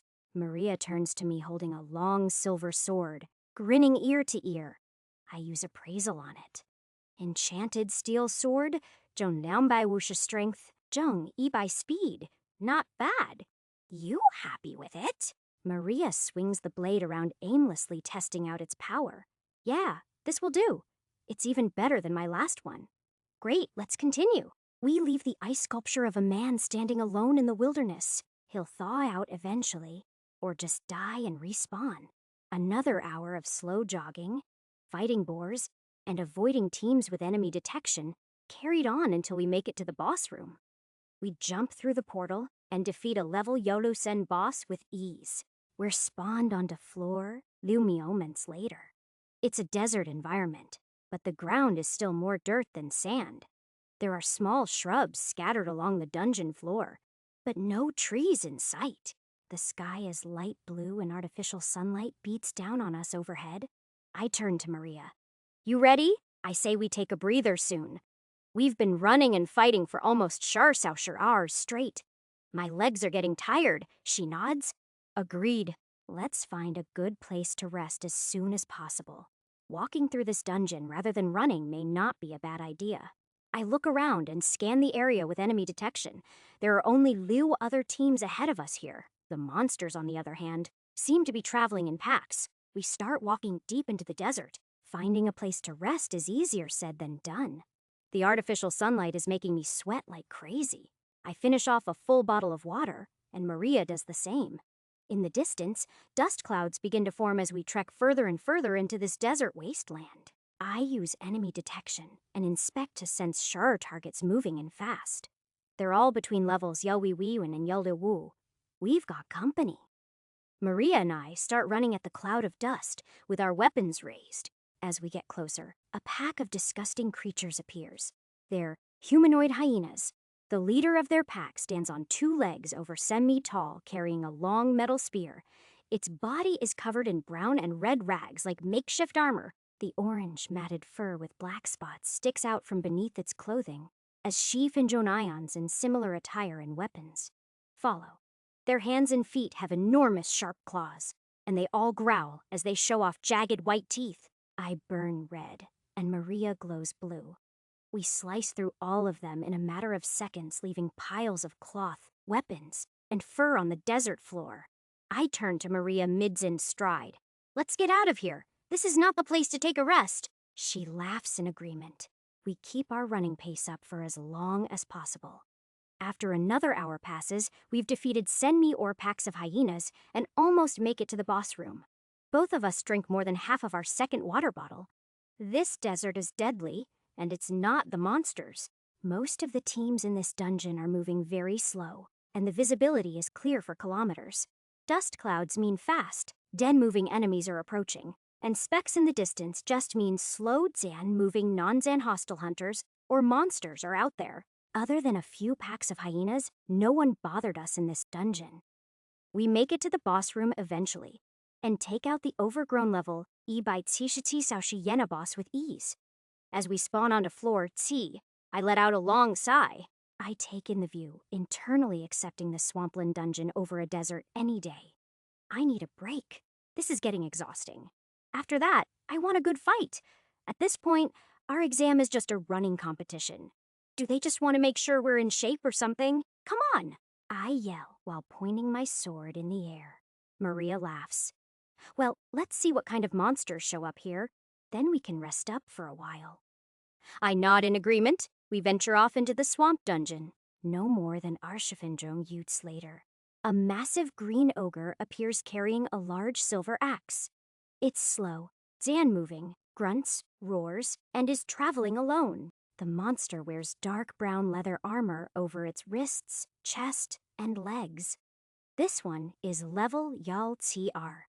These will be much easier to fend off than packs of hyenas. Maria slices it in half, and we continue walking for another Shiffendune Utes or so off the main dungeon path. How about over here? I point to a large dry area in the distance with some trees for cover. Maria nods. I think it's perfect. We walk over and both collapse under a green tree with a sturdy brown trunk. I sift through my item box and pull out some dried fruits and meat while laying on my back looking up at the sky through the thick leaves above us. Just see me or floors. I know this is just the beginning of the exam, but it's been pretty easy so far, Maria replies. Well, we probably would have run into a lot of other teams without your enemy detection skill. True?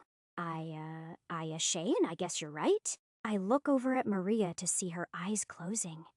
Then she shakes herself awake when she notices me watching. I laugh. Maybe some sleep wouldn't hurt. I can take the first shift to watch. We have dungeons to go, including this one. I think a quick power nap for each of us would be a good idea. I can wake you up and announce our Shirars. Maria smiles and closes her eyes. I like the sound of that. Wake me up in. Before she could finish her sentence, she falls fast asleep. I guess Maria was even more tired than me.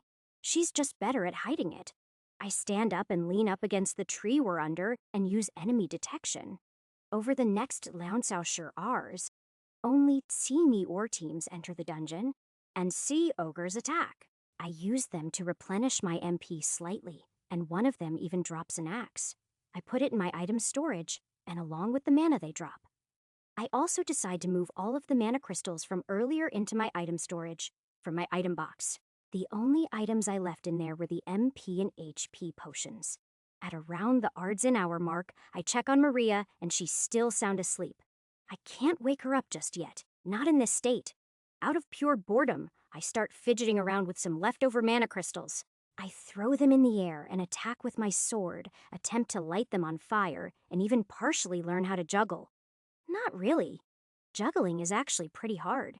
Maybe there's a skill for that. Then I try using Plunderer on a mana crystal. It works. The gem begins to glow light pink, and I feel a rush of energy flow into my body. Moments later, the crystal begins to dissolve and crumble into dust. My eyes open wide. No way! This actually works! I laugh to myself and start dancing around in sleep-deprived delusion. Huh? Maria raises her head and rubs her eyes. I turn to her with a smile ear to ear. Oh, Dan, good morning. Sorry to wake you so abruptly. I didn't mean to. She gets to her feet and stretches her arms. It's fine. Thanks. You can rest now if you want. I nod happily. Sure. Wake me if any teams come nearby. She nods and I collapse under the tree with a grin on my face, falling asleep, dreaming about my new accidental discovery. Launsau hours later. Clang. I wake up to the sound of metal on metal from a distance. My vision is blurry as my senses come back to me after a well-needed nap. I see ice covering the trees all around me, and Maria glowing bright blue battling a group of Sioux all by herself. Through my blurry vision, enemy detection, and inspect, I can make out a woman with a sword, one with a pair of daggers, and two large men carrying shields. Senshamim, LV RTL LV. Arwu Liu. LV Arwu Wu. LV Arwu Wu. I rub my eyes and grab my sword from item storage while igniting it into flames and activating Berserker. Hey, why didn't you make me up? Save some fun for me. Maria turns her head while putting up an ice wall to block an incoming tank. Sorry, they came out of nowhere. I run in to get a piece of the action, then get a closer look at the woman with a sword. She's short, with bright orange hair, light freckles, and a black combat suit covered by some small silver armor pieces. We lock eyes, then I yell out in surprise. Nessa, is that you? She stops in her tracks. Jay? Jian, chapter 84, Jian, test yi. Time remaining. Sensha hours. I let my flames simmer down, but keep my sword pointed straight ahead. So, are we friends or enemies today? Nessa lets out a sigh of relief. Friends, I hope. She lets her sword down and turns to her teammates. Hey, I know them. Hold back. I turn to Maria and nod.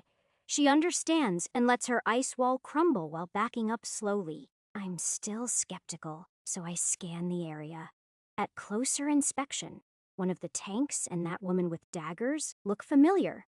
They were both there when I fought that mutant minotaur. But the big guy, he's new. Nessa caught me sizing him up.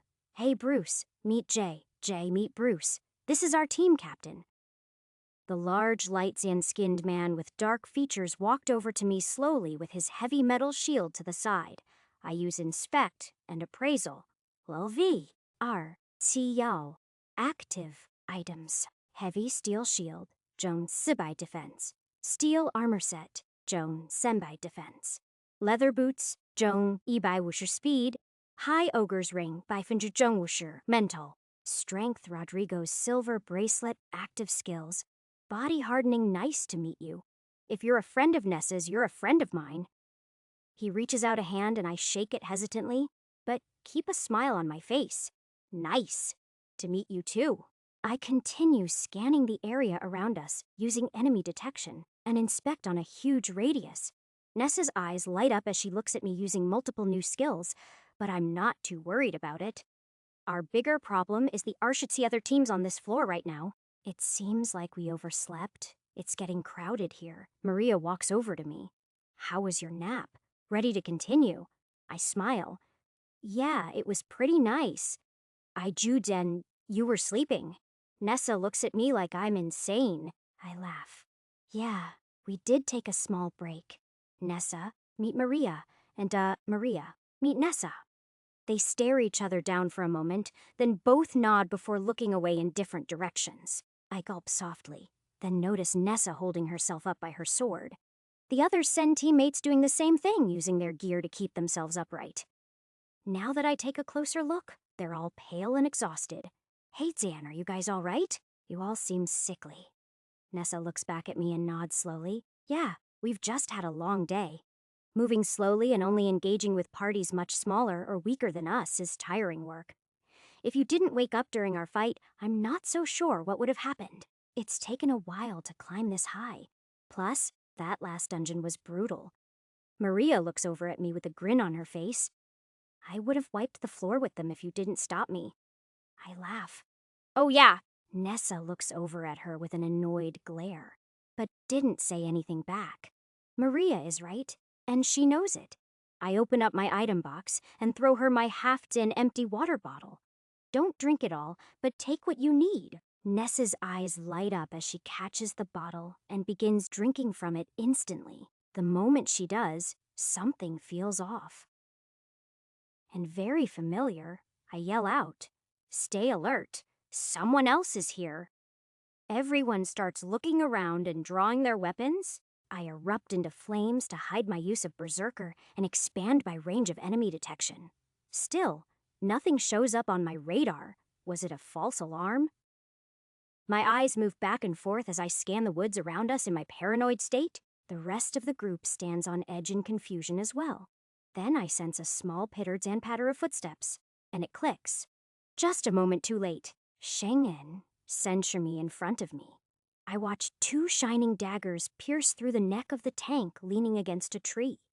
He instantly dissipates into a bright white light, then the daggers disappear into nothingness. I yell out, "Run!" This is a hunter with a stealth skill. Unless you can sense him, you're no match.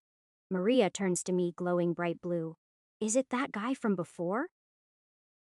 I look around sporadically to try and sense him again. Yes, I need to concentrate in order to face him. Run. I'll catch up. Trust me. Maria nods and darts off. I motion for Nessa to follow. She sprints off moments later. As they run, I watch two silver blades emerge from thin air, slashing the woman dagger user in half. She glows bright white and disappears instantly, indicating she's been transported back to the respawn point as well. Their Captain Bruce yells in frustration as his team gets slaughtered in front of his eyes. Come on, face me. There's no response. He's just yelling at the empty forest at this point. I grit my teeth and focus harder. I feel the cool breeze, the leaves swaying slowly back and forth, Bruce's heavy breathing, and then the light vibrations of footsteps shaking the ground. Then, I finally look up and lock on Arshamim LV Arbadio active items. Steel dagger set, John Sen by strength. Enchanted steel armor set, John Sibai defense. Enchanted leather boots, John Liang by speed. Griffin's talon, Bifenja John Sisherment. Owl strength enchanted silver ring, Bifenja John censure. Speed ring of protection, Bifenja Jung Arshawu. Defense active skills, dagger mastery stealth. It looks like his level is even higher than before, and he's picked up some new gear. This maniac climbed the labyrinth solo a second time on a mission just to come and kill me. I run toward the faint sound of footsteps. Clang moments later, his daggers meet my blade. Sparks fly as the man appears from his stealth mode. We jump back and stare each other down. He grins and yells out to me. Fancy meeting you here. Looks like I'll get to give you the payback you deserve. It's been a real pain, you know. As I start to reply, he takes a step backward and disappears. I decide to yell at him anyways. If I beat you this time, you're dead for real. You know that. Go pick on somebody else. I look around waiting for a reply, but hear nothing. With all my active sensory skills on overdrive, I take a deep breath in and out to visualize the battlefield. Nessa and Maria have safely made it about Wushimi to my right. They're hidden behind a clump of trees while still moving quickly away. The tank named Bruce is still standing Shurwumi to my left side behind his shield, attempting to search for the enemy. He's too stubborn to back down. I watch the dagger user attack the tank beside me. I should have known he's trying to pick off all the weaker opponents first. The maniac makes contact with Bruce's shield, but also sinks one dagger deep into his left arm. He yells out in pain as I dart over to try and help.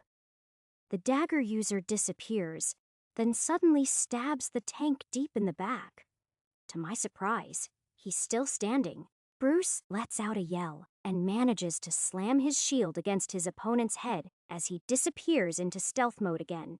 The tank grins at me while coughing up blood searching for something in his item box. I yell to him as I intercept the dagger user's next attack. Clangline. My sword blocks a pair of daggers from reaching his neck. Get out of here! I said I'll handle him. With his eyes open wide watching the sparks fly off clashing steel less than a meter from his neck, the man turns and runs. Got it. All you kid! The daggers disappear again, and I'm finally alone on the battlefield facing my old opponent. Again, I let my eyes scan the area using enemy detection and allow my sense to flow with the heightened nature of my berserker state. I make out the light sounds of footsteps less than sure me to my right side. I turn and speak softly. This is your last chance to leave. I let my flames burn bright while my vision tunnels on the vague, wavering outline of a man in my mind's eye. There's no response, so I let my blade soar. Ching-crackad. The black sword flickers red as it makes contact with the man's daggers. He attempts to block my slash, but both of his blades shatter into pieces as I release a crescent Zan-shaped wave of dark fire magic from deep within me. The fragments of his weapons fly in the air as he's thrown Arshami backward into the base of a tree while reappearing and coughing up blood. I sprint over to him with a malicious grin and a red blade glowing brightly. There's a fiery gash across his chest, but he's still managing to move around slightly. I point my blade at his neck and use intimidation. What was that you said before? The payback I deserve or something? He looks at me with a face full of disgust and fear while frozen in place. With his final will to live, he manages to spit at me. I bring my blade down to incinerate the large glob of saliva in mid-Zan air, slicing the disrespectful man in half without a second thought. I turn and scoff, but then see blue text appear. Use absorption skill, dagger mastery, yes, no. Use absorption skill, stealth, yes, no. I nod slowly, then choose yes on both skills while looking over my shoulders to make sure no one's watching. The flaming corpse in front of me is a horrific sight to see. But the battle adrenaline mixed with the ego of my blade makes it seem just like a plain old pile of loot. I take off the man's rings and necklace, then put them on myself as an extra prize for beating him twice. I warned him, so I don't really feel too bad. With a sigh, I use enemy detection to locate the group of Sen pretty close by. But my heart skips a beat as I sense someone above me. LV, Sue yell. I erupt into flames again, activating basically every single one of my skills as a defense mechanism. But then calm down as I realize who it is. I sigh, put down my sword, and relax as I see a Hunters Association representative with a yellow armband nod at me, then quickly dart away jumping along the treetops. It's just one of the examiner's helpers. He did see me kill a man, but that's not against the rules, so I should be fine. I shrug and locate the others. Laun by me, LVR LVR LVR. My flames go out slowly. Berserker fades off, and my sword returns back to black. I make my way toward Maria, Nessa, and Bruce. Hopefully, they're doing okay after losing our of their teammates. Zan. Chapter Basha with Zan Testi time remaining. Arshadzo hours. I make my way back to the group, and Maria is the first to speak up. Mission accomplished? I grin and wave my new talon Zan-shaped necklace at her to confirm my victory. Bruce, the tank is fully healed now. He turns to me with a thankful look on his face. I appreciate the save back there. We wouldn't have made it out in one piece. You said you'd faced him before? How'd that happen? I nod. Yeah, I fought him on a lower floor too.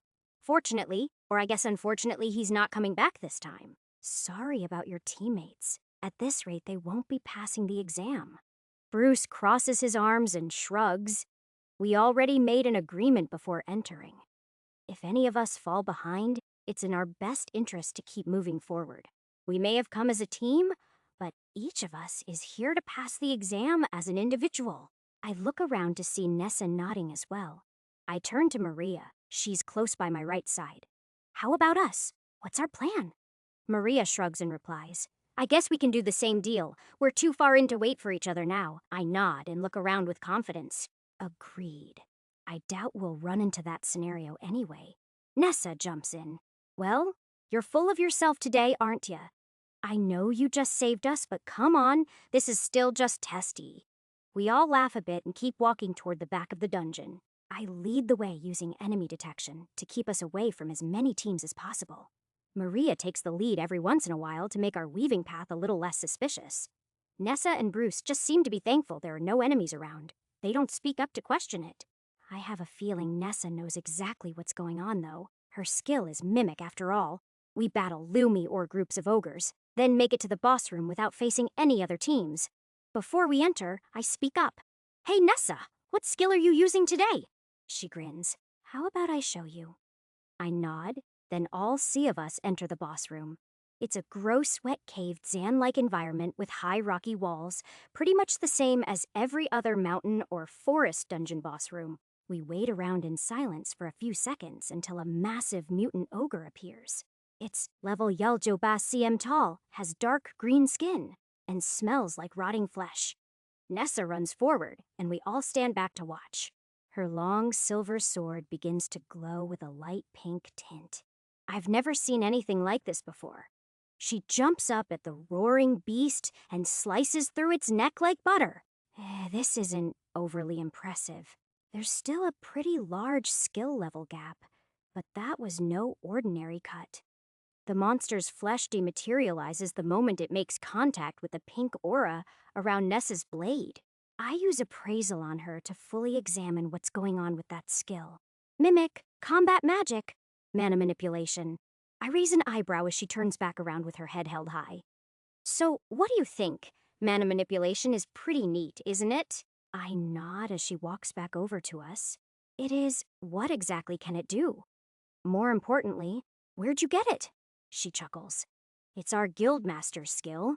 He let me mimic it before we left. It basically creates a field of mana to use against enemies that are weak to magic attacks. Slimes, for example. I can use this skill to defeat them. Also, it lets me absorb Bifenja Arshawu of the MP from an enemy target. Pretty neat, huh? I nod slowly. Honestly, I was hoping for her to name a random monster so I could have that skill for myself.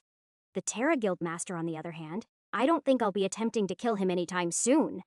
Maria looks around cluelessly, trying to grasp the situation at hand.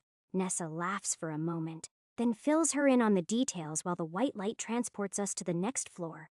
I guess she isn't secretive about her ability at all. Good for her. The next floor feels like a mix between that desert dungeon and the one we just left. It's dry and arid, but there are still occasional trees and patches of shrubbery. Some hills rise up in the distance, but it's mostly a wide Zan open plain. The artificial sun beats down on us, and I turn to Nessa. Hey, do you still have my water on you? She looks back at me with a guilty, thin smile while reaching into her item box and pulling out a water bottle with a few drops left in it at best. Edan, yeah. Here you go. I owe you one. Sorry. She throws it back to me. I look at her with an annoyed stare, but can't really blame her. If I traveled this far without any water, I'd do the same thing. I just nod and throw it into my item storage. It's not a big deal. While activating enemy detection and inspect, I lead the way into this new dungeon environment. There are Arshayi teams ahead of us now. It's less than the last floor, but I can't tell if that's a good thing or not.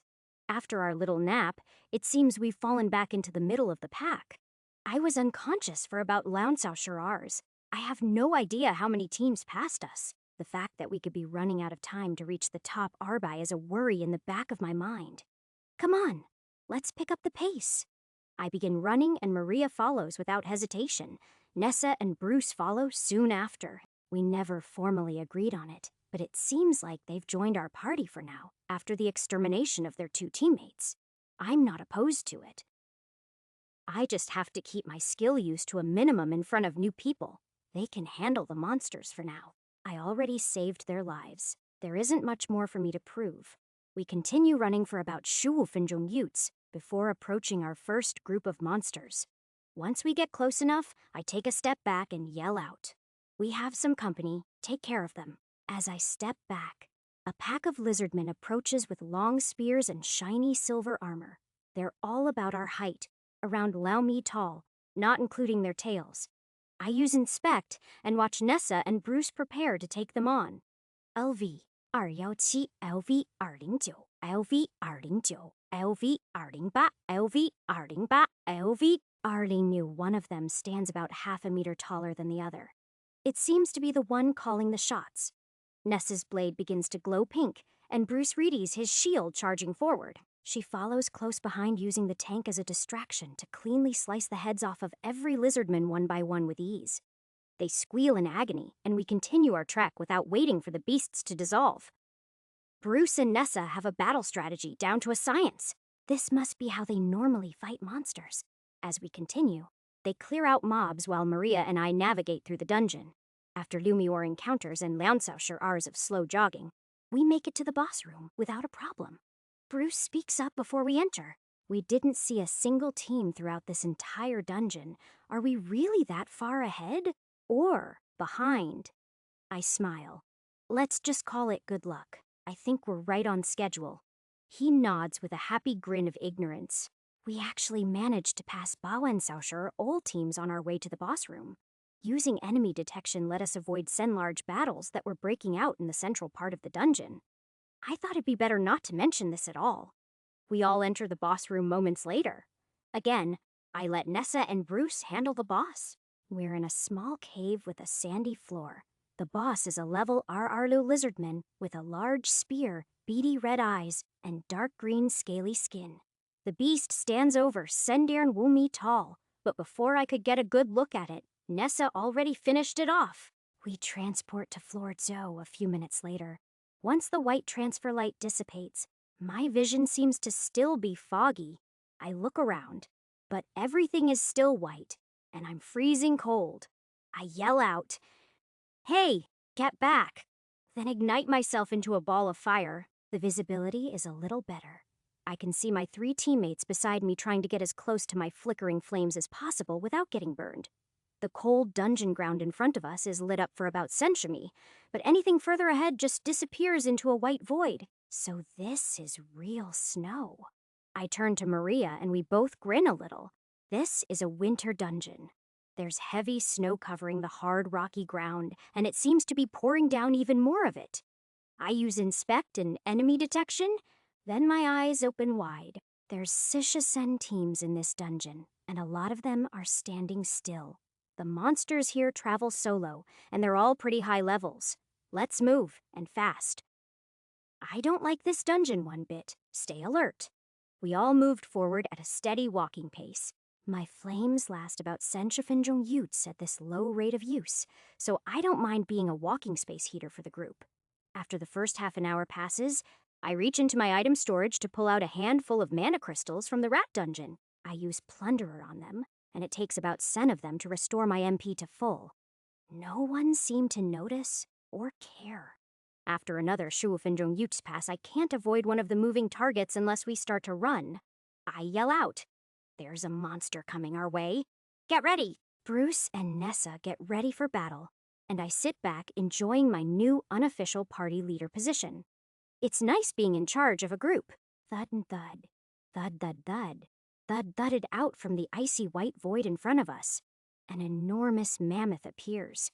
It stands over Wumi tall and easily Bami long. Its massive white tusks blend in with the snow, but its long dark brown fur sticks out clear as day. The best bellows and lets out a ferocious roar as it stares down at our team with dark black eyes. I use Inspect. LV Arsenyal Nessa is the first to attack. Her sword glows pink and lunges at the beast. Clang lang. I raise an eyebrow as her reinforced mana sword bounces off the mammoth's tusk with an eerie metal clanging sound. At the same moment, the tank charges at the beast's feet and plows through its right front leg. I hear a crack as the monmouth roars and falls to its knees. In frustration, Nessa yells and charges back in at the beast, creating a large gash along in its side with a swing of her blade. Moments later, she cuts it to pieces, avoiding the tusks at all costs. The team of R come back shivering, but satisfied with their work. Nessa speaks up. Those tusks must have some kind of magic resistance. My sword bounced right off. I nod as we continue forward. Yeah, I was surprised. It looks like we're actually making it to a portion of this labyrinth where monsters will be a real threat. As we continued further in, I plundered the MP from Seni or mana crystals, and we faced off against Laomi or mammoths over the next half an hour. The teams in the area were thinning out, and I could even sense some of them heading back in the opposite direction. But not many. Our CH mammoth drops a tusk along with a large mana crystal after Nessa defeats it. She drags it over to me. Hey, Jay, look at this. I use appraisal on the tusk. Mammoth tusks by Finjajong. Magic resistance. Hey, if you kill it, you keep it. Those are the unspoken rules, but I'll trade you something for it. I start sifting through my item box, but Nessa speaks up. First one's on me. You've been burning through MP to keep us warm. That's more than enough. I nod thankfully and place the tusk into my item box. I'm sure it'll fetch a high price, or come in handy at some point. We continue forward. After another hour and a half of trekking through snow and ice, we finally make it to the back of the dungeon. I used up Jomi or mana crystals, and we face Woomi or mammoths, none of which dropped any more tusks. We enter the boss room together. I can't see the outer edges of the room, but I assume they're present. A wild blizzard is roaring, and the snow is deep up to our knees. I let my flames burn brighter to melt away as much as possible in our general vicinity. A level Laombai Senshijomim mammoth appears a few seconds later. It takes Wu Xiaoshi its, but Nessa subjugates the beast without much of a problem. I let my flames die down, and the white light appears. It transports us to Floor Shu. Bruce speaks up as we all materialize into a rocky grassland with red Zan orange dirt. And their dungeon without facing a single team. You two really are a lucky charm. I grin thinly as I look up into the deep blue sky and use enemy detection on our surroundings. There are a few trees and large boulders every wushimi or so, but other than that, it's flat ground with a few patches of short green grass. There are Shu-Sid teams here, and a lot of them are clumped together at the back half of this dungeon. We passed over Sensha teams on floor Joe, so I'm a lot less worried about getting there on time. We're in a good position now. The only problem is the large group of monsters running towards us. I count over a dozen, and they're all over level Arsateen. I reply to Bruce. Yeah, this is our last one, so stay sharp. I look out into the distance as the ground begins to rumble lightly beneath our feet. Jian Jian Jian, Chapter 86, Jian Jian Jian, Test Yi, time remaining. Arshar, Hours, Nessa, and Bruce step out in front of me. I can see them visibly panting. Their eyes have heavy bags under them, and Nessa's legs are shaking a bit. I turn to see Maria, then see her join them in formation. I sigh and step forward to join as well. I guess it's about time we get serious. Hey, you two. I appreciate the help, but come on. I can tell you're exhausted. I don't mind taking this dungeon on with Maria. By all means, rest up. Nessa smiles thinly and looks at Bruce. She nods to him. He won't admit it. But I can tell the tank is nearing his limit as well. They both step back and let Maria and me handle this one. A small cloud of red dust begins to form in the distance. We slowly approach it, and finally, after a few minutes, the pack of monsters comes into view. I use Inspect. LV Arsijo. LV Arsisen. LV Arsisen. LV Arsisen. LV Arsisen. LV Arsisen. LV Arsi-2. LV Arsi-2. LV Arsi-1. LV Arsi-1. LV Arsi-1. LV Arsi-0. LV Arsis. LV.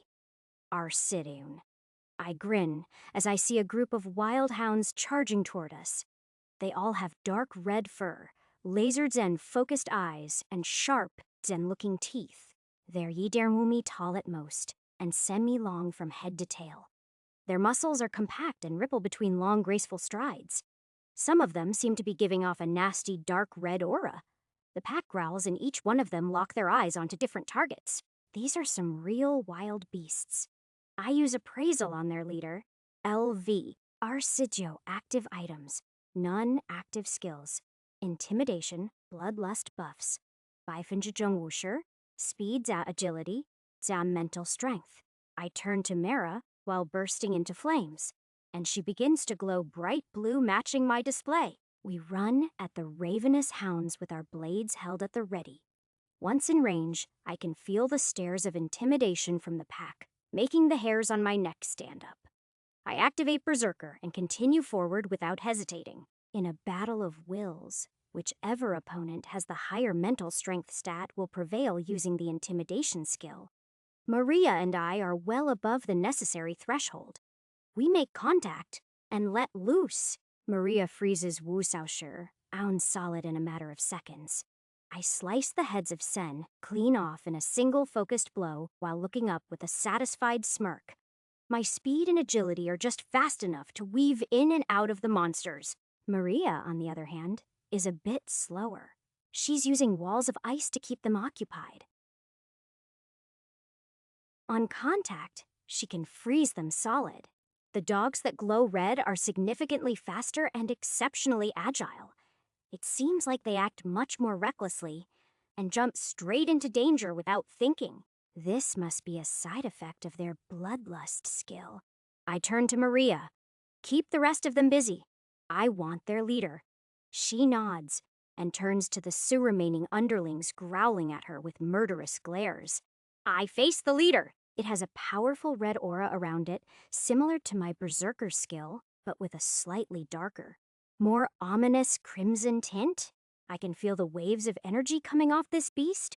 It's attempting to intimidate me with all its might. I point my sword forward and activate my own intimidation skill.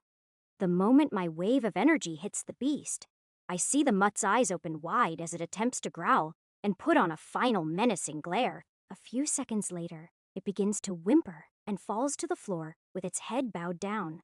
I happily bow my head slightly as well, just to show the creature a bit of respect before slicing it into fiery pieces moments later. Use absorption skill, bloodlust yes. No. I choose yes and turn around while deactivating all my active skills. Maria has finished her work as well. We stroll over to Bruce and Nessa. They stare at us wide-eyed in awe. Nessa speaks up. Wasn't that a bit overkill? I turn to Maria, then we both chuckle. Was it? We turn to walk away from the piles of frozen and burning corpses without talking about it any further. Come on, let's keep moving! We continue at a pretty steady pace through the rest of this dungeon. A total of Simi or wolf packs attack. They range from Ba to Shuumi embers each. The strongest leader so far has been level Rwu-R. Even with their bloodlust skill, none of them are much of a match for Maria and me. Nessa and Bruce joined in once just to see how they'd fare. Surprisingly, it was a pretty tough fight. They worked well together and used Bruce's shield to block and land cheap shots, but they were surprisingly slower than the hounds. Luckily, Nessa's glowing sword made quick work of them, and the intimidation skill only slowed them down slightly. She still got bitten a few times, but used an HP potion after the battle finished. It was a good reality check for me. Monsters are still our enemies. It's only a matter of time until one may be stronger than me. We continue to weave through teams and fight off wolves until facing off with other humans becomes unavoidable. It's been just over Lianxiaoshi. Ars and I can tell Nessa and Bruce are on their last straw. They can perk up for battle, but that's just life Dian or Dian death adrenaline they've been running off of for the last couple of hours. One more big battle is their limit. I can tell. At the back of the dungeon, I can sense a team of Liu that hasn't moved for well over half an hour. We've been slowly approaching, but I've been hesitant to make contact. One of them has a higher level than me.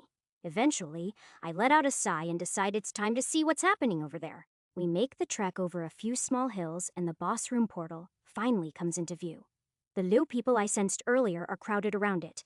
Their voices ring out from over Wushimiwa way.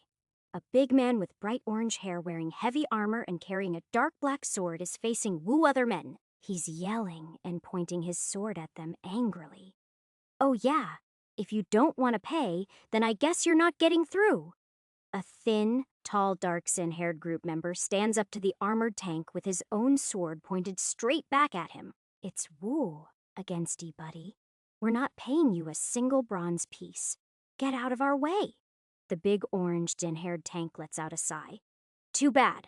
I was really going to let you through. He begins glowing bright white, then lunges forward, grabbing the man by the left shoulder. There's a flash of white light, and he's gone in seconds. The tank grabs some kind of potion from his item box and proceeds to drink it while running to his next target. The massive man is moving at rapid speeds. He may even be faster than me. My eyes can barely track him. The group of men begin yelling and attempt to attack the speeding tank, but their attacks miss as he weaves through the bunch of them in silence, drinking potions and making them disappear instantly with a touch on the shoulder. One by one. Seconds later, the massive tank looks around at an empty field, satisfied with his work. Soon after, he makes his way back to the boss room portal. Once Sunny in front of it, he stops, turns around, sinks his sword into the ground, crosses his arms, looks directly at us, then yells, "Come on over. I just cleared a path for you." We all gulp simultaneously and don't move a muscle. He puts on a friendly smile and keeps waving. I won't bite. Just do as I say. Come on over. I look over at the others. Nessa and Bruce are nervously staring at the man. Maria is glowing bright blue with her sword drawn. This man's skill is not ordinary. I've never seen anything quite like it. The group of Liu were standing together for a long time, and he gave them a few warnings before attacking. I'm not exactly sure what for, but at least he was a bit civilized about it. I speak up. We'll come down. I'd like to avoid fighting, though. The large man nods slowly.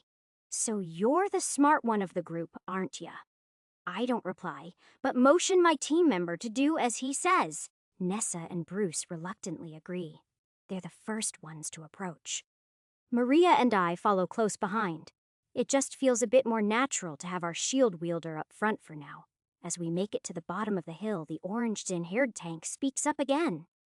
Congrats, Win, making it to the last floor. If you all want to make it past, you're going to have to pay the tax. Line up, one at a time, and I'll be taking one item off of each of you. Then be my guest. Enter the boss room. He lifted his Jetson black sword up and smirked while eyeing all of us head to toe. I use inspect and appraisal on him. LV Senyoyal, active items. Enchanted High Ogre's Sword by Finjajung Wusher Strength. Heavy steel armor set. Zheng Liu Bai Defense. Enchanted leather boots. Zheng Senbai Speed. Zheng Senbai Agility. Hi. Gay Ogre's Pendant. Zheng Senbai Strength. Enchanted Silver Ring by Finjajung Censure. Speed Ring of Protection by Finjajung Arshawu. Defense Lizard King Scale by Finjajung Sishawu. Mental Strength. Rodrigo's Silver Bracelet. Active skills. Equivalent exchange. I stare forward with a blank look reading all of his stats while he waves the sword around waiting for our response. The tank yells at us again. So come on. What's it gonna be? Pay the tax or pay the price? Jian. Chapter Ba Shi Jian Test E. Time remaining. 19 hours. The large man keeps pointing his sword forward with a menacing presence, insisting we do as he says, or we'll pay the price. Bruce is the first to step forward. He's roughly the same size as the orange-haired man, but we all witnessed him effortlessly take out a team of Wumi moments ago. The unknown tank has some mysterious power, and we'd be better off not finding out how it works. Bruce speaks up. Do you, Jian? What do you want? The man standing in front of the portal grins and lets his sword come down to rest by his side. Good. You guys won't be as difficult as that last team. Hand over your shield and I'll let you pass. Bruce looks back at us with tired eyes, then back at the large man. The brute starts glowing white. just like he did when he made that entire team disappear in seconds. What's with the hesitation? Bruce gulps. Here, take it. It's all yours. I didn't expect him to crack that quickly, but I guess he's had a long day. Bruce has been awake and fighting for Senshusaushur hours straight. I guess I can't blame him.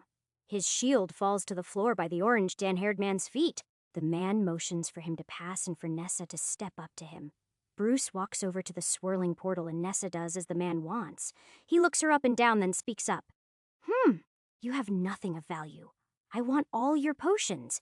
Everything. Hand them over. Nessa's eyes widen as she begins sifting through her item box with the massive man towering over her.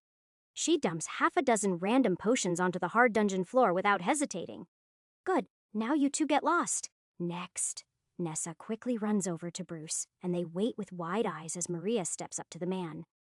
She doesn't say a word, just looks at him with a serious, concentrated stare. The large man turns his head to face the portal and yells, I said get lost. You're dismissed. Maria draws her sword out of reflex, and the man turns back around and laughs at the sight. Now isn't that cute? You're a blondie. He looks Maria up and down and shakes his head. Another hunter with worthless gear. Come on. The brute looks around and swings his sword up in the air with frustration, then sees Nessa and Bruce still waiting by the gray twisting portal. I said, get lost, you two. He begins glowing bright white and slowly makes his way toward them. I quickly nod, yell out, Go. We'll meet you on the next floor. With confirmation, the two of them jump through moments later without a second thought.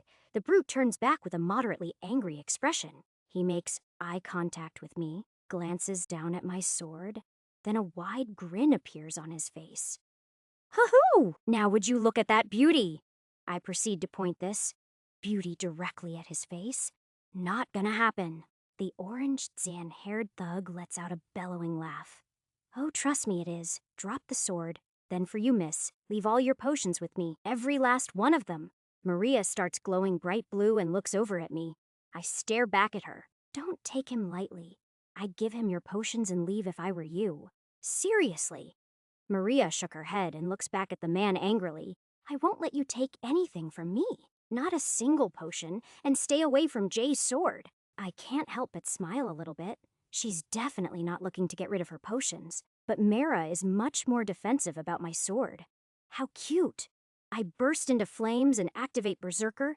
I guess we're doing this the hard way. The tank laughs out loud again, pointing his sword at both of us, enveloping his body in that blinding white light again. I gave the two of you a fair chance to make it through. How unfortunate. He runs forward at Maria with incredible speed. Seeing him move up close is even more frightening than from a distance. Immediately, Maria creates an ice wall and deflects the beast of a man's frontal attack. Ice shards fly everywhere as Maria darts away, and the brute destroys her defenses in an instant. I attempt to run in, but the man has his sights focused on Maria. He lets out a yell, and I see him smile from ear to ear. His eyes open wide, and he throws the long blade at the back of Maria's head. I yell out, "Behind you, Zan," before I can finish my sentence. Maria has already created another wall of ice, trapping the flying projectile inside, while twisting her body around with her own sword at the ready. The tank doesn't change his trajectory in the slightest. He runs full force at the wall of ice, crashing through and narrowly avoiding Maria's incoming blade. She plants her left hand on the ground and begins to freeze the man's feet in a layer of solid light blue magic. But he breaks free with ease. The two of them stand Woomeem apart. I'm less than Arshami away, sprinting at them with all my might. Maria lunges forward and lets out a yell. The tall, orange, tan-haired man does the same. There's an explosion of ice and snow. Then the two of them are on opposite sides of each other, Woomy apart once again. The man's sword is stuck in a pillar of ice, and Maria is grinning with her sword pointed at the man's head. At this point, I've begun my own attack. I jump in at the unguarded man and swing my sword with a veil of fire surrounding my entire body. Sheng-eng. I land a cheap shot on the man's abdomen under his heavy chest plate and fly by getting out of the way. I turn around to see the blood-Zen dripping wound and smirk.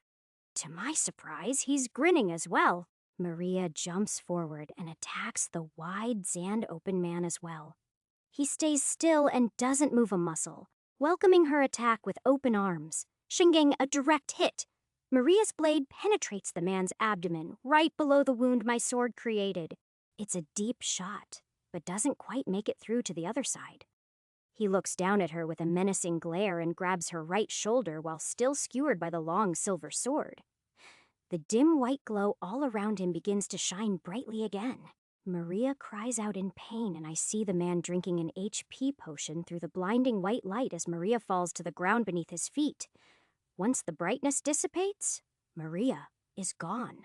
The grunt lets out another bellowing laugh and stands before me drinking yet another HP potion. With his other hand, he pulls his sword from the large pillar of ice by his side. He yells over to me as I stare at him wide-eyed. "You're up next, kid!" Hand over the blade, or you're going back to Flor Yi with your girlfriend. I look around to see ice shattering and falling all around us, but Maria is nowhere to be found. I look at the man with a confused look. H. Jen Hao. What just happened? He smirks and sticks his sword into the ground and leans on it. You won't make it to the next round anyways. You don't have to know. With an attack like this, you're no match for me. He laughs and points to the area on his abdomen that I'd cut earlier. It's been healed with an HP potion since. I've faced Sishilu of you shrimps so far. Only Shi Gonsim, Fed dropped their loot. The rest have been sent back to Flor, E or an early grave. Not a single hunter has bested me today. He eyes my burning blade. So be a good little hunter and hand it over. You can't beat me. I'll kill you on contact. Fighting me is pointless. I scoff at the man and don't bat an eye. On contact, huh? Bring it on. He smirks. You're lost, kid. Then he lunges forward with his sword straight ahead and his left hand outreached. I dart away as fast as I can, leaving a trail of fire behind me. The orange Xian-haired tank is close behind and gaining on me. He's even faster than before. This man was holding back. I let out a yell and try to move my legs faster than they'll possibly move. His voice rings out from behind. Come on, boy. Give up the sword and you'll pass this exam. I turn my head to see him less than semi-meters away, glowing white and reaching his hand out to grab me.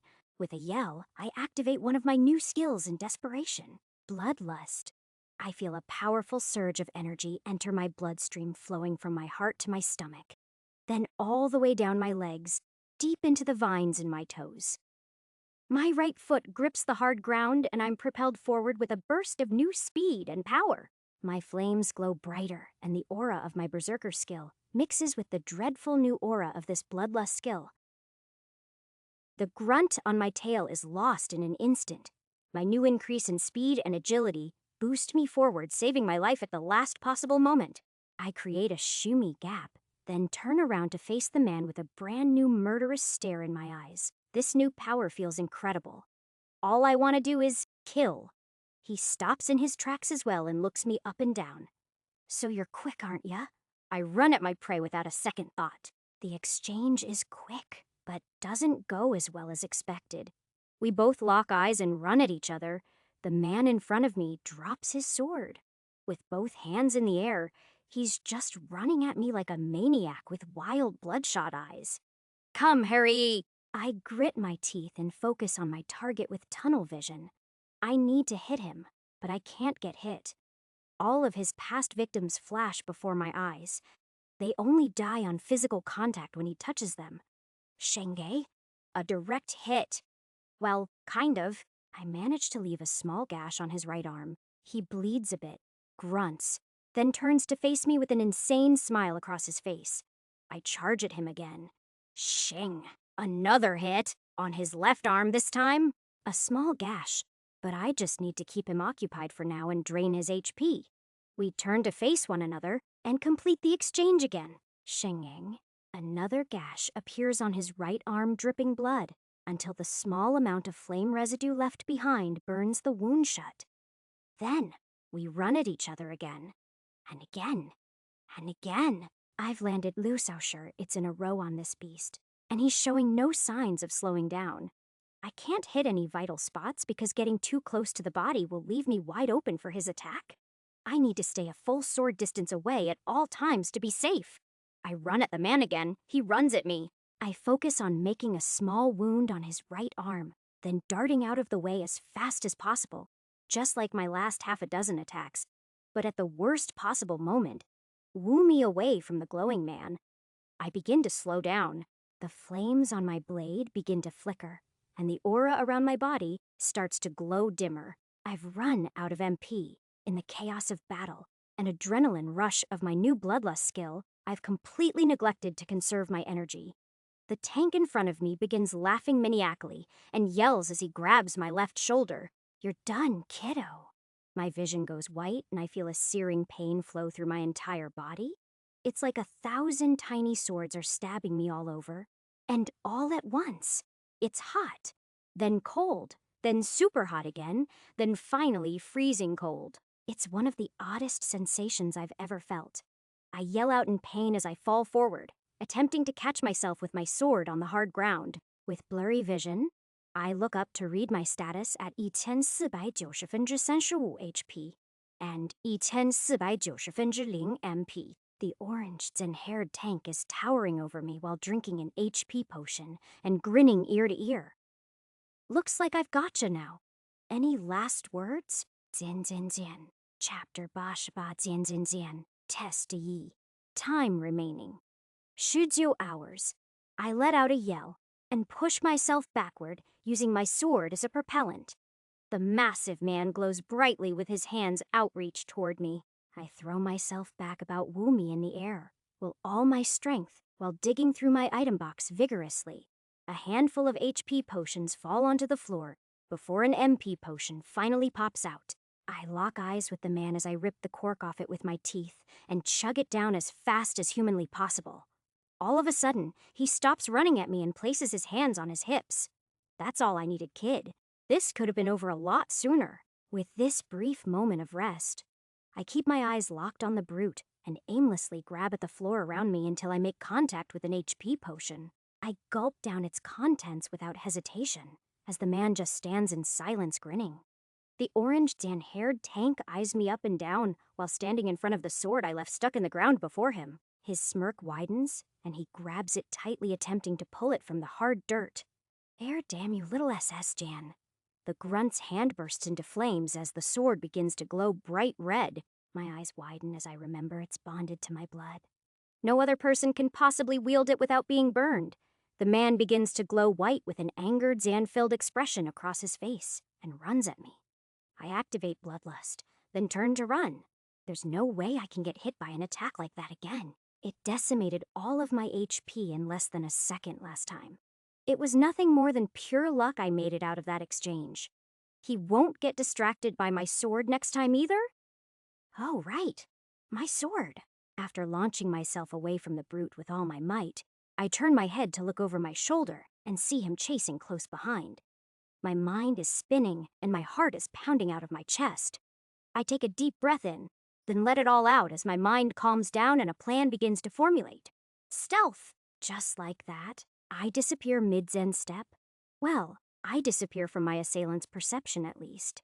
I make a hard left turn, but the tank continues running straight ahead. He lets out an angry yell as I lock eyes on my glowing red blade. The grunt stops in his tracks and curses me out as I simply dart over to the battled Xian-yearning sword with silent, graceful steps. I reappear moments later with my blade in hand while activating my fire magic and berserker skills. Then, with a friendly wave, I call out, "Hey, big guy, over here!" He turns and charges at me like a bull. With rage in his eyes, I can see his ego won't let him admit I managed to slither away from him in his moment of assumed victory. I take a slow step back, activating my stealth skill once again, disappearing from his field of vision.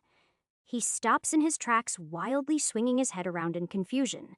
"Come on out. Stop hiding, you lit Zan douching egg." I land a critical hit. With berserker skill, bloodlust, fire magic, and my half-damp sentient pissed Danoff sword along for the ride, I leave a deep, fiery gash in the thug's midsection below his steel chest plate. He lets out a yell of frustration while glowing brightly. I said, "Come out, you din teshing." I land another hit across his backside. this time leaving a trail of fire in my wake. He lets out a scream as I dart around in silence. My stealth skill, along with the recent intense mental strength boosts, are much too high for him to overcome. The tank is a sitting duck, at my mercy. With a devious grin, I go in for a final strike. Shing, my glowing fiery blade sinks deep into the brute's neck. He lets out a gargled cry while boiling blood explodes in a fiery display. He falls to his knees. I rip the item box from his waist and place my left foot on his chest to rip the sword from his body as he falls to his back moments later. I reappear to watch the look on his face as I send him off to the labyrinth's starting point. The moment I do, I feel a hand wrap around my left foot as it hits the ground. A white light appears, and the pain of 1,000 knives returns. But it's not as bad as before. Instinctively, I let out a yell. But to my surprise, when I check my status moments later, I only dropped Wuxi HP in total. The man's grip and tightens, and he murmurs a few words. I shoulda killed Zan a runt like you when I had the chance. My blade is still glowing bright red, begging me to finish off the man before me. I look down at him. How many hunters have you killed today because they wouldn't give up their prized possessions? I don't mean sent back to the start. I mean killed. The man coughs up more blood and starts laughing while struggling to reply. Oh, more than you could count Qizhan Shangyi. Without warning, I cut off the man's left hand. His eyes open wide as the silver bracelet that was once attached to his wrist rolls past his head. Before the grunt can let out another word, I reduce him to a pile of burning ash. Level up, use absorption skill, equivalent exchange yes. No, I choose yes and turn to walk away without another thought. Equivalent exchange, huh? Now I'll get to figure out how this skill actually works. I pick up his item box and sift through it as well. There are Shi HP potions and Su MP. I help myself to one of each, restoring my stats to full and throwing the rest in my own item box. I turn to look at the gear left behind by his burning corpse, but scoff at the thought of it. I'll let that stolen gear rest in peace, along with its past owners. Dungeon Walker. A dark, swirling portal appears in front of me and I step in to take a look around. In my mind's eye, I can see every floor below me in this labyrinth with crystal and clear precision when I focus hard enough. Where are you? I sift through every lower layer, but there's no sign of Maria. I know we agreed not to wait for each other, but I only said that because of Bruce and Nessa's company. I let out a sigh and step into the Flory dungeon. She must have not Zan entered. I step into the familiar horned rabbit dungeon and look around activating enemy detection, just to make sure Maria is definitely not here. Either way, it's pretty peaceful on this floor. I'll have to come back sometime. After a short lounge-by-me walk, I exit the labyrinth, making my way back to the outside world. The sight before me was not expected. There must be at least Wuxi hunters all standing around with their heads hanging low, talking and trading magic items. The scent of despair fills the air, as all of the men and women here have certainly given up on passing the exam this time around. They all look up at me with awkward stares. It must be an odd sight for someone to step out of the labyrinth after all. With their bracelets still intact too, I gulp lightly and scan the group of people while activating enemy detection to try and lock onto Maria's unique level signature. Before I can even do a deep search, I hear my name being called out from behind the crowd. Jay? Huaizhen Yu came back? H-Gen how? Maria runs out from behind the closely gathered hunters while wiping tears from her face and attempting to smile. I did, of course. I did. She jumps at me with her arms stretched out wide and a face filled with hope again. I catch Maria mid-Zen arm and chuckle a little while, comforting her the best I can. After a few seconds, she drops back down to the ground and we lock eyes with a more serious expression. I nod with a smile. Come on, we have an exam to pass. I turn my head motioning for us to read and enter the labyrinth. Many hunters in the crowd start laughing and whispering various inaudible words of doubt to their fellow hunters while we walk off toward the floating green portal. Both of us pay them no mind and step through with grins across our faces. The second we enter the first floor away from prying eyes, I create a new mode of transport. Dungeon Walker. Maria immediately realizes this dark portal of mine can teleport us much further than the small trip she experienced earlier. Moments later, we step through and arrive directly in front of the floor, Shi Boss room. I smirk as Maria takes out her sword. Ready? She nods. Ready. We both jump through. It's time to challenge the final boss. Jian Jian Jian, Chapter 89, Jian Jian Jian, Test 1. Time remaining. 18 hours. The boss room is darker than I expected it to be.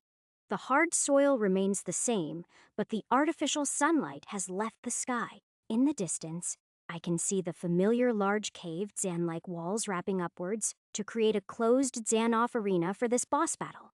Maria and I stand side by side with our swords at the ready. She begins to glow blue as my flames begin to flicker to life. Silence fills the room as we wait in anticipation.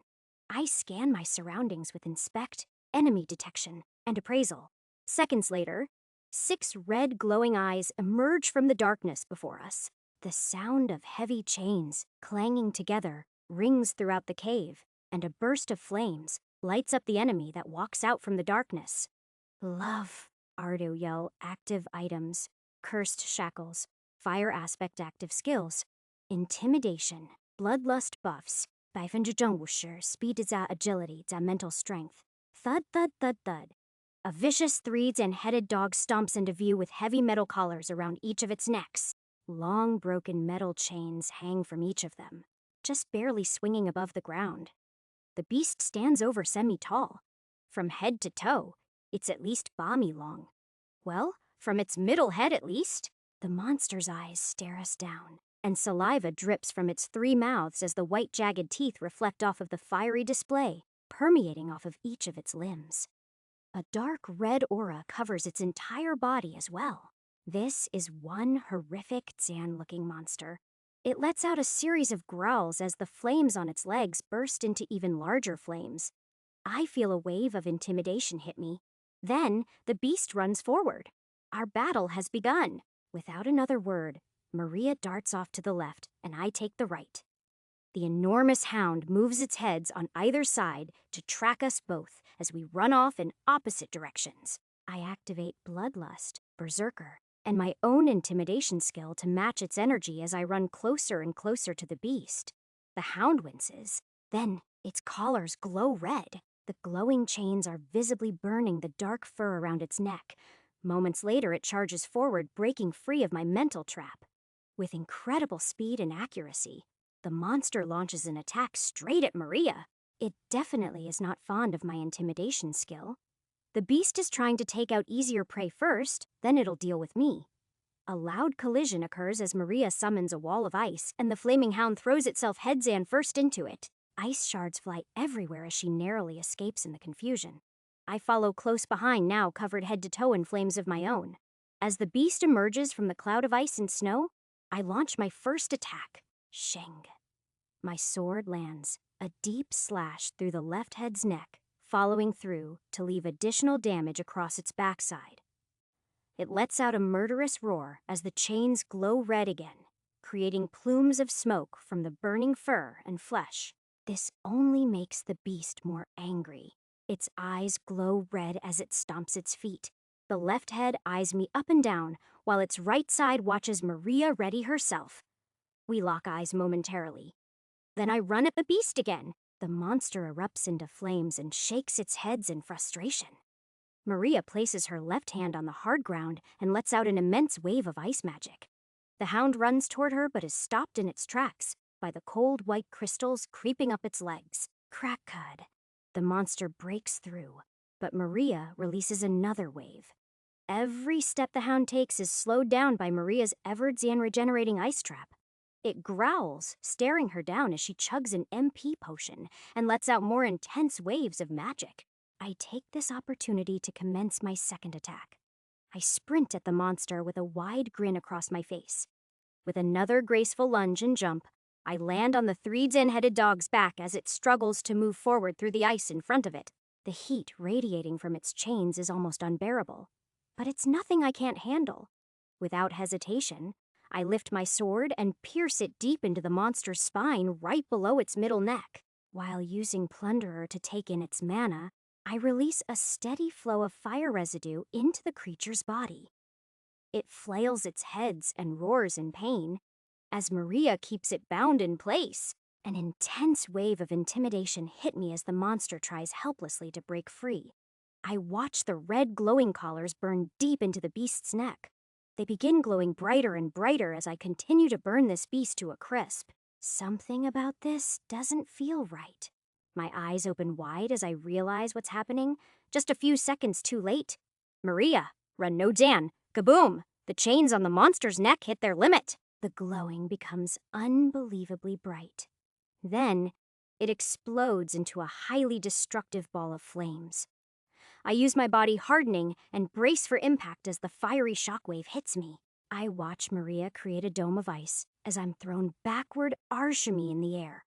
On the bright side, the hound we were previously facing has 3 fewer heads. I watch the fiery, bloody mess explode before my eyes and can help but let out a bit of a chuckle as I hit the hard boss room floor.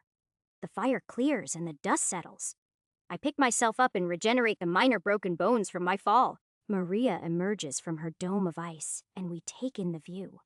A headless charred corpse lies lifeless with its legs frozen solid and its backside still ablaze.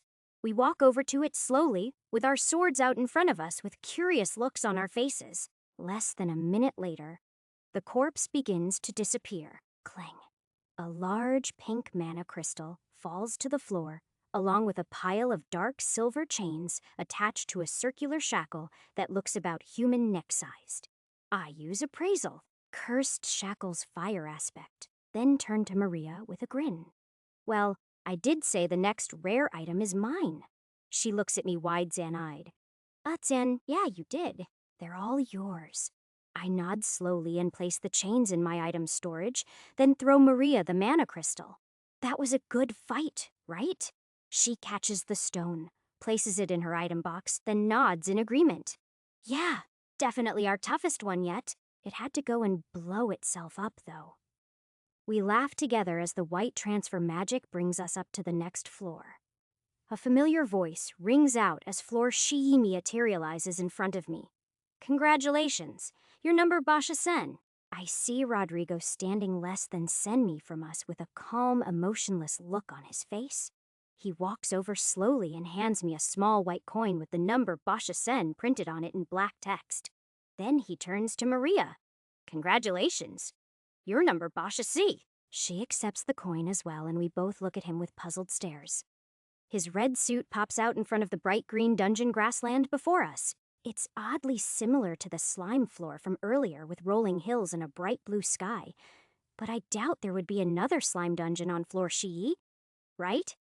Rodrigo stares blankly at both of us with his pair of nearly white eyes, then speaks up again.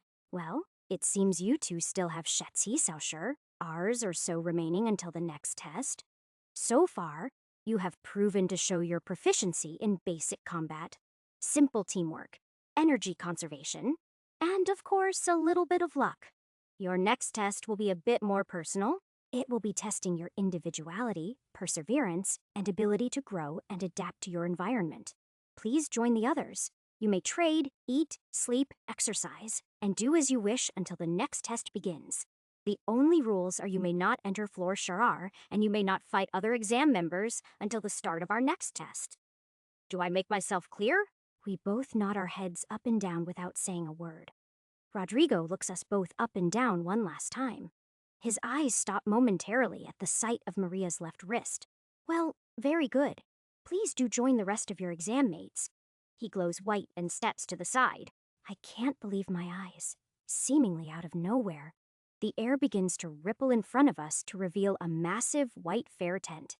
Underneath it, there are well over whoosher large wooden tables and censure or so smaller private sections along the tent's outer edges that have multiple beds inside them. The other Bashar Sausher Unters are all crowded around the center area of tables trading gear, gambling with potions, talking with each other, and relaxing in a casual manner. I see teams from the association, small guilds, some elite guilds, rogues, and even a few noble Zen-looking squads.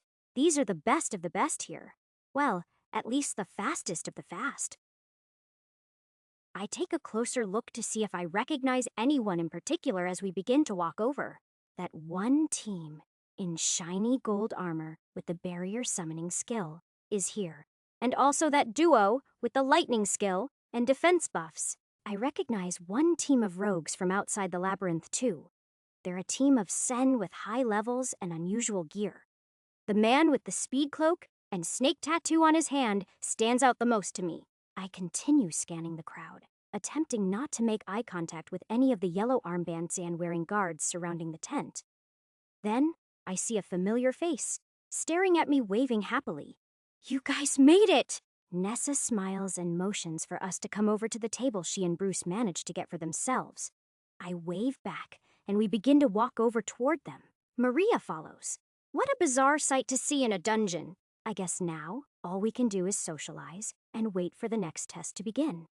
Zanzan, Chapter Joshi, Zanzan. Time remaining until test Arbishitsi hours.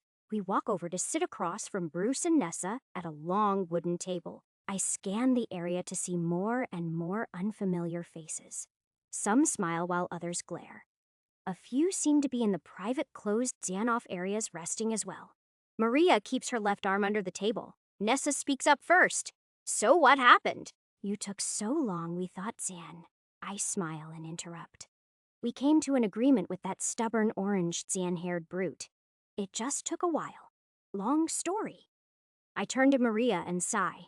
She nods and blinks a few times. Then we both turn our heads forward again. Nessa just smiles. Well, that's a relief. Maybe I can manage to get some sleep after all. She turns to one of the open curtains of a private resting area, then looks back at me.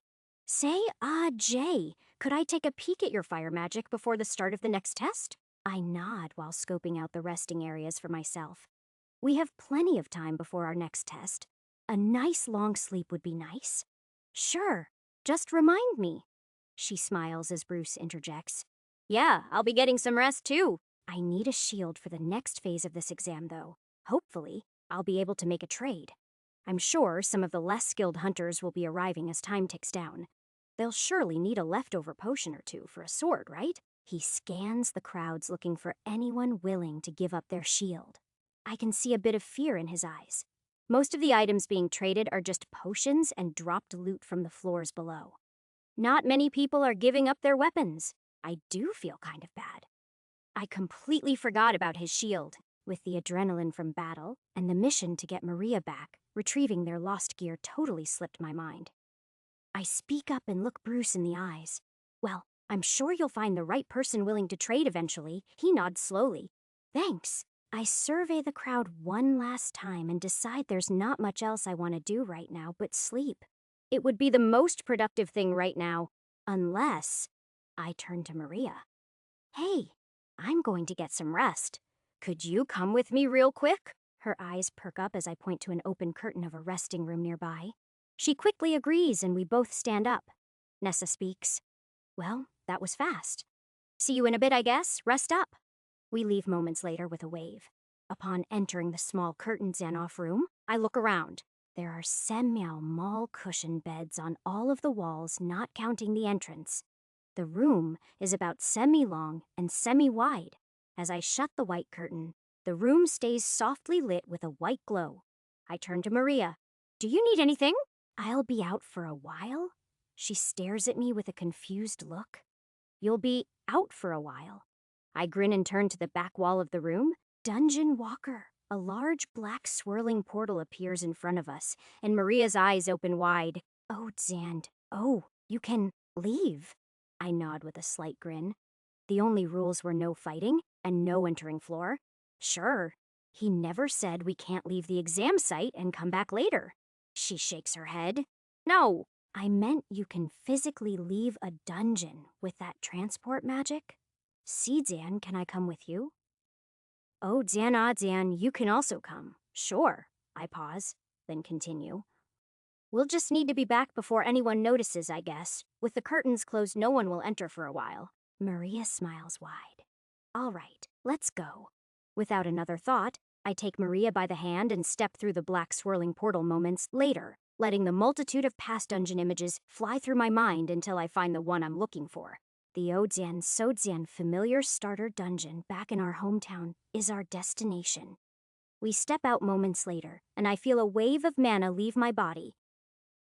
I open my status instantly to see what just happened. Status open. Che, name, J Soju level, 299 HP, 1500%1245 MP, 1500%360 Strength, 724正630 Speed, 862正517正259 Agility, 892 Defense, 646正258正226正162 Mental Strength, 724正145正333正290 Skills, Absorption Swordsmanship, Combat Magic, Fire Summoning, Inspect Special Gra, De-Enemy Detection Body, Hardening Special Grades, Self-Regeneration, Spatial Magic Item, Storage Plunderer, Telekinesis, Appraisal Special Grade, Concealed Dungeon, Walker Intimidation, Dagger Mastery, Stealth, Bloodlust, Equivalent, Exchange Items, Equipped, Golden Wolf Ring, 百分之正 Archamental Strength, Cyclops, Eye Pendant, 百分之正 Sisher Defense, Dark Elf Boots, 百分之正 60 Speed, The Flame, Emperor's Sword, Fire Aspect, 百分之正 87 Strength, 百分之正 46 Mental Strength's Ring of Protection, 百分之正 35 Defense, Griffin's Talon, 百分之 Het, 1 正 Mental Strength Enchanted Silver Ring, 百分之正 Censure Speed Ring of Protection, 百分之正 25 Defense, Rodrigo's Silver Bracelet. On, my MP dropped around 10 points. I guess long than distance. Travel carrying another person is even more costly than I predicted it'd be. Noted. I take a few mana crystals from my item storage and use Plunderer to bring my mana back up to full. As I do so, Maria looks around the grassland dungeon in awe. Tizian, this is... I interject. Yup, we're back home. Her eyes open wide. I just nod and start walking toward the dungeon exit. She takes in the view for a few more seconds, then runs after me as we jump out into Alpine Park. The trees are swaying in the breeze and the lake in the distance, shimmers reflecting yellow light from the low evening sun. A few minutes later, we walk into the village market without saying another word. This isn't exactly what I thought we'd be doing today, but I'm not complaining. I grab a handful of silver and a few gold from my item storage and throw them in my item box on the way over. We walk through the middle of the market, and I hear an old familiar voice. Hey, if it isn't Jay. How ya doing, kid? My old merchant friend greets me with a smile. I look through all of his gear, but nothing special stands out. The only thing worth buying here is every last one of his MP and HP potions. The merchant only has up to D class in stock. Unfortunately, they only heal 1200 Wusher points each. I'll have to keep that in mind. Maria takes the MP potions along with a few HP. I hoard the rest of the glowing green bottles for myself. With a pair of friendly waves, we leave the town center and sit down at a local family restaurant. Our food comes soon after. We feast as the sun begins to set slowly below the horizon. Once we finish with the well-deserved meals, a wave of exhaustion hits both of us, but Maria especially. I can see her eyes struggling to stay open as we wait for the bill. I chuckle a little, then leave a silver coin at our table. We set off before the waiter comes back. Hope he enjoys the tip. With tired eyes and heavy limbs, the Sensauscher Ars of dungeon diving finally catches up to us as we walk up our long apartment building steps. I speak up while my door clicks open. Sensauscher Ars. Then we go back. Maria nods, then tries to open her door. She's sifting around in her item box for a little longer than normal. Then, I remember, her key must be in her old pouch back in the capital. Maria squats down and reaches under her doormat to pick up a spare, then clicks the door open moments later. Night, Jay.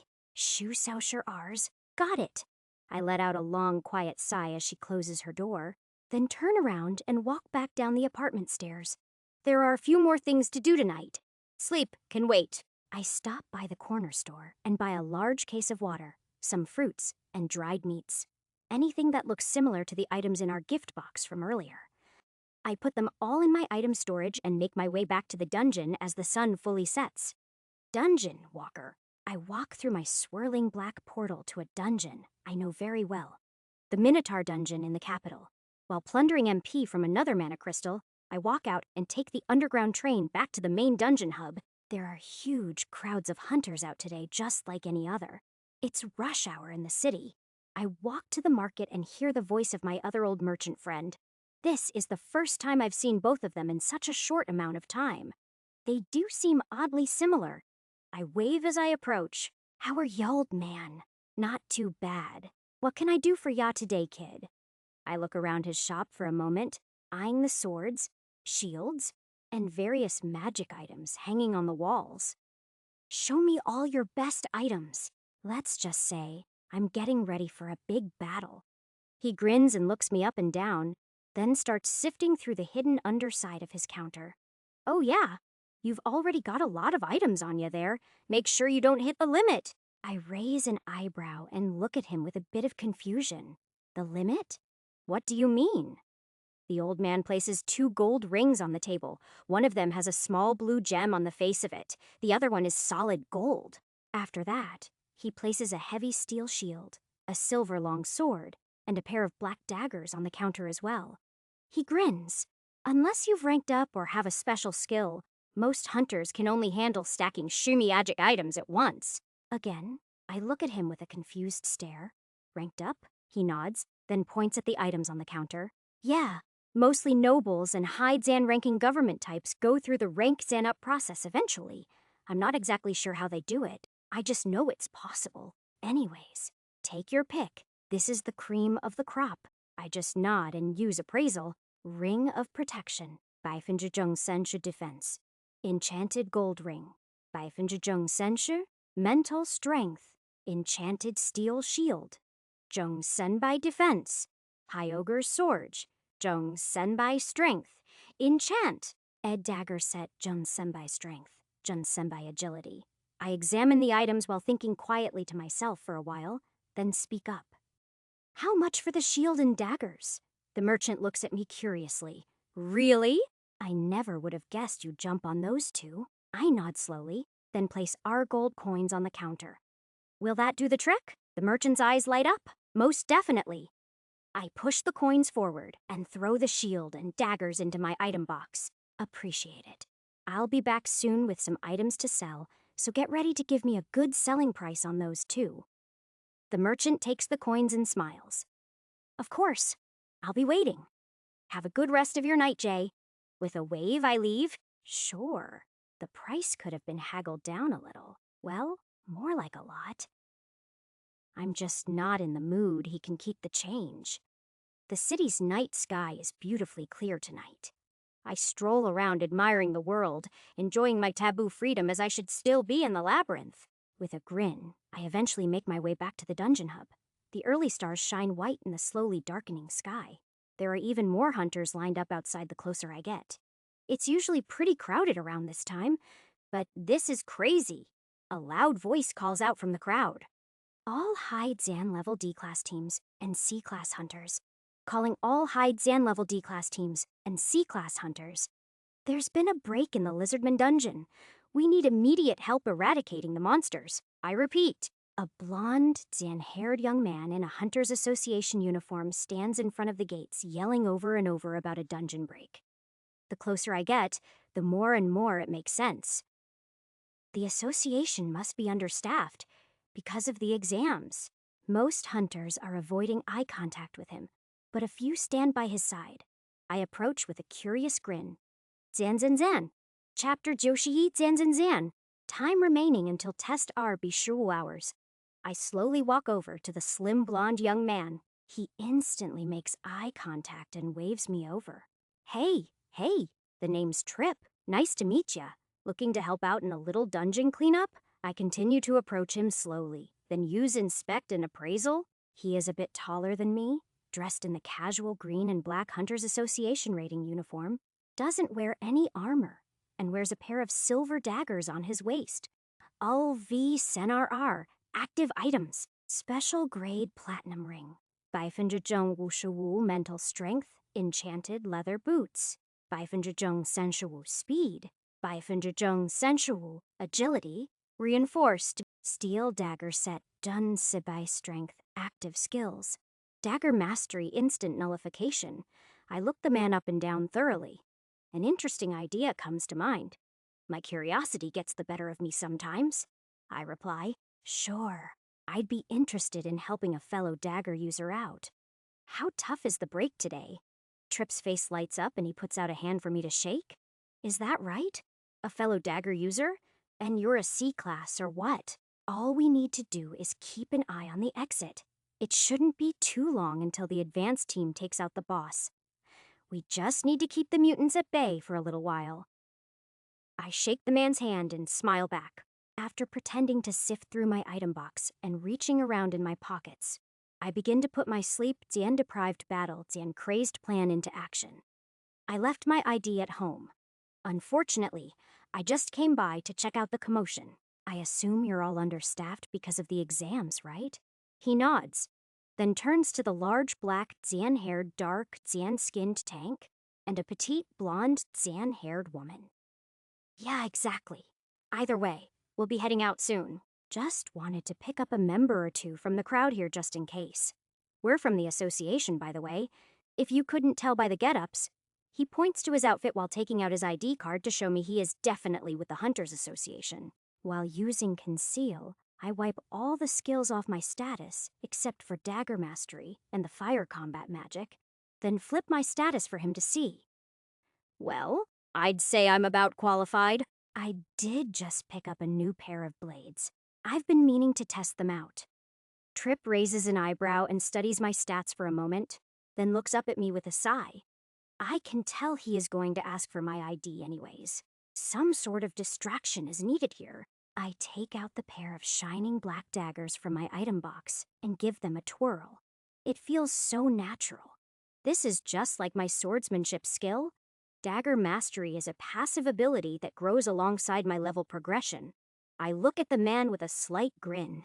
Well, what do you say? He looks over his shoulders both ways, then back at me with the same sly grin. Come on then.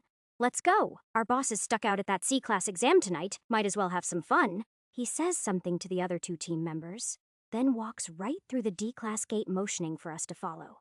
Trip shows his card and the guards nod us past, just like that. We're off to the Lizardman dungeon. After making our way downstairs and boarding the train, Trip looks me in the eyes and speaks up as we leave the station. So, you from out of town or something?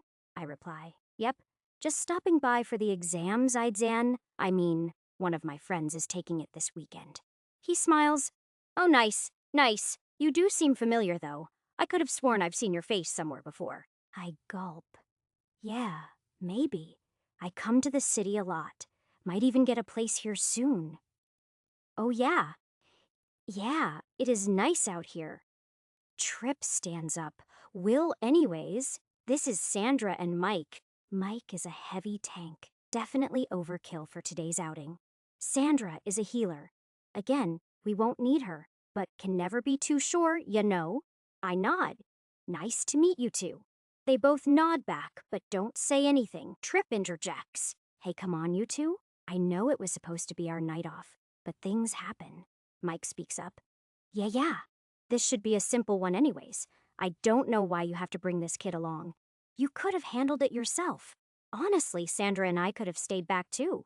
Sandra nods and pouts. Trip rolls his eyes and speaks up while smiling at me. I want to see what the new dagger user in town can do. You never know. Maybe we can add a new recruit to the Midnight Squad. I raise an eyebrow. The what? Sandra lets out a sigh and interrupts. The Midnight Squad. It is what Trip likes to call our night shift duties. I grin, then let out a little chuckle. Mike laughs lightly as well. Trip jumps back in. Hey, it is a cool name. Anyways, this will take half an hour at most. Our only order is to guard the exit until the raid team finishes up in the boss room. Got it? We all get serious as the train comes to a screeching halt. Got it. Moments later. We all climb the escalator and jump through the glowing red portal to enter the Lizardman dungeon. I look around the moment we arrive inside. It is the same arid desert wasteland I remembered. The air is dense with excess magic, though. We all walk forward about Wushimi. Then Trip speaks up. All right, this is good. Jay and I will fight out front. I want to see what he is made of. Sandra and Mike, feel free to stay back. I'll only need help if there is some outrageous mutant here. The healer and tank stop in place and start up a casual conversation as I walk up front to join Trip. So, are there breaks like this in the capital often? The hot desert continues to beat down on us with its bright artificial sun. Trip replies, Yeah, we get 1 or 2 a week. It is not such a big deal. This one was just a little out of the ordinary. The Lizardman dungeon is fairly stable. It must be a bit of recoil from the surge last week. I nod and start playing with my daggers looking out into the distance. Makes sense. After Shifinjong Yutes of waiting around and constant complaining from the 2 hunters behind us, a small dust cloud appears. I point it out with the tip of my right blade. Looks like we'll finally have some company. Trip grins. The wave is here. We were just on time. Sandra's voice rings out. We were 10 minutes early, he continues. Anyways, the first fight's all you, Jay. I eat me see what you've got. I eagerly continue to twirl my daggers. They're definitely not as invigorating and stat-zan boosting as my sword. But a quick trial run before going back into the labyrinth is exactly what I wanted. I use Inspect and Enemy Detection, Ibai Wushimi, LV, R Liu Jiu, LV, R Liu Liu. I smirk as the 2 mutant lizardmen come into view. They're each around Sendir Wumi tall, with dark green scaly skin and light armor. One is carrying a long spear, and the other carries a shining silver sword. Their humanoid features stand out in their torsos and lower bodies, but their heads are of pure lizard, and those yellow beady eyes lock on me as they approach, and their long red tongues flail about as they let out battle screeches. I nod to Trip and run at the monsters. I ignite into flames and immediately activate Bloodlust. My body and blades are both completely engulfed in flames. The crackling fire around me hides the ominous aura. I just want some extra speed to show off. The 2 scaled beasts lunge at me with their spears. I jump through the middle of them with a graceful twist, narrowly dodging their attacks. Letting my daggers whistle through the air outreached on either side of my body. Shing, leaving trails of fire in my wake, the 2 lizardmen's heads topple to the ground. I turn around, deactivating my skills, and give a slight bow. Trip nods slowly as I walk back in their direction. Not bad, not bad. He looks me up and down. You wear a whole lot of jewelry. Are those all magic items? Are you going to war or something? We both let out a laugh, then I reply, Is it a lot? I just thought I might as well wear them all. The more power, the better, right? He sighs. The more power, the better. I guess so. We both stare off into the distance as another dust cloud appears. I turn to Trip. You're up. He smiles and steps forward. The man takes the daggers from his waist and eyes the approaching enemies. A pack of 3 shows up moments later. 2 lizardmen lead the charge. They're level Ardosh T and Ardo Ba. They both carry long silver spears and look identical to the ones I faced previously. The third monster looks much different. It is slightly tinted red and carries a long wooden staff. It is level RTT. Trip turns back to me before sprinting off toward the beasts. Looks like I got the fun ones. I watch him curiously as he charges forward at the trio. Cheng Yang. The dagger user bobs and weaves through the oncoming spear attacks and does a near-pictured and perfect copy of my jump and spin move from earlier. Minus the flaming blades, obviously. The heads of the 2 beasts fall to the floor as he mimics my bow, then smiles and turns to the odd Zan-looking lizardman. To my surprise, the monster ignites its body into a ball of fire. I use appraisal. RTT, activate items. Lizard King's staff, Baifenjuzhong Sisher, mental strength active skills, combat magic fire summoning. My eyes open wide as I watch Trip face it off. He stops in his tracks about Shirwumi in front of the mutant and begins glowing bright white.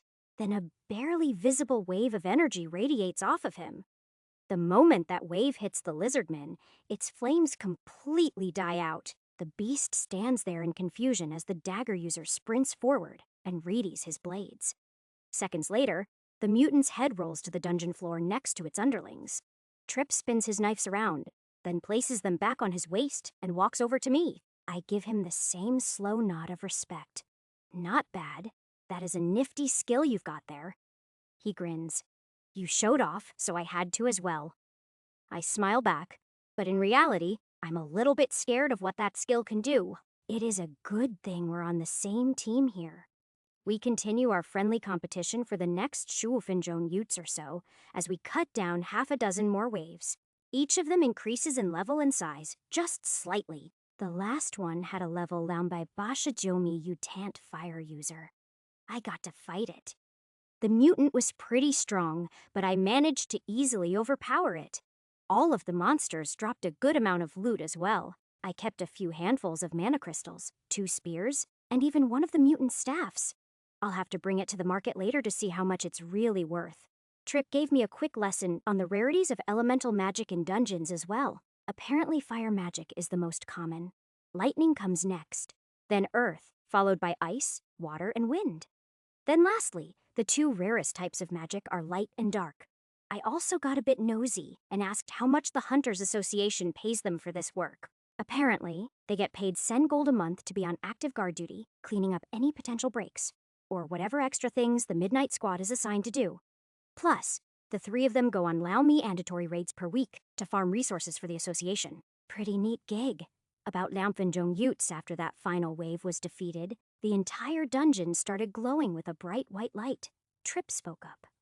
Looks like the raid team took out the boss. We're headed back. Moments later, the transfer magic took us right back to the dungeon's entrance. The small room was filled with Joe people, including myself. A team of West Hud there covered in blood smiling to themselves. They're all men. It is a team with our tanks and Sen rogues. On second thought, they could be swordsmen, or maybe just a bit of both.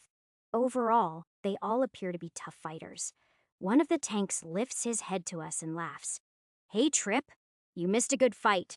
This break was a doozy. That lizard gave us a run for our money. The other team members murmured and laughed as they all made their way down the escalator. Trip made some small talk with the tank as we followed close behind and made our way back to the main D-class platform. The tank and healer tiredly gave me a nod and waved goodbye as they went back upstairs to their post. Trip, on the other hand, had more to say. You know, I'm sure I can put a good word in for you at the association. There is always a need for more C-class and above hunters. Most move out to some of the stronger regions once they land better deals with guilds or private teams. So, if you're planning on moving into the city, I'm sure you could strike a good deal for yourself. I gulp. Then remember, he still thinks I'm a C-class hunter. Sure, I insinuated that I was, but I never flats and out said it. I scratch my head nervously. You know, I appreciate it, but maybe you could not put in a word? I'm sort of trying to keep a Zan low profile, just doing my thing, and not get the association involved. Trip squints his eyes and stares at me for a moment. A very long moment. Then he finally replies, Well, fine by me. I won't say a word. He smiles wide and turns to go, then says one last thing. Maybe. We'll meet again soon if you'll be around more. I'll keep an eye out. There aren't many high Zan level dagger users out here. You know. Trip starts walking up the escalator without another word. I wave and shout out, Hey, thanks. Was a pleasure fighting with you guys.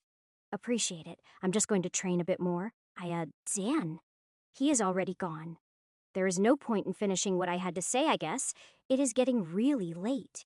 I look around at the empty dungeon platform and shake my head vigorously, then murmur to myself, You idiot. What was that? You're in the middle of an exam. What are you doing, Jay?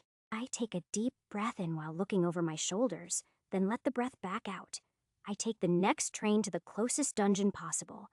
I don't even check to see which one it is. I use a dungeon walker the moment I step inside and make it back home.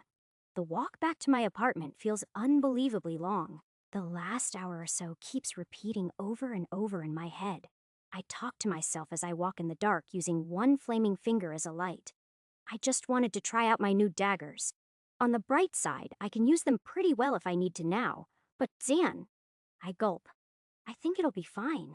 Finally, my apartment steps come into view and I make my way inside.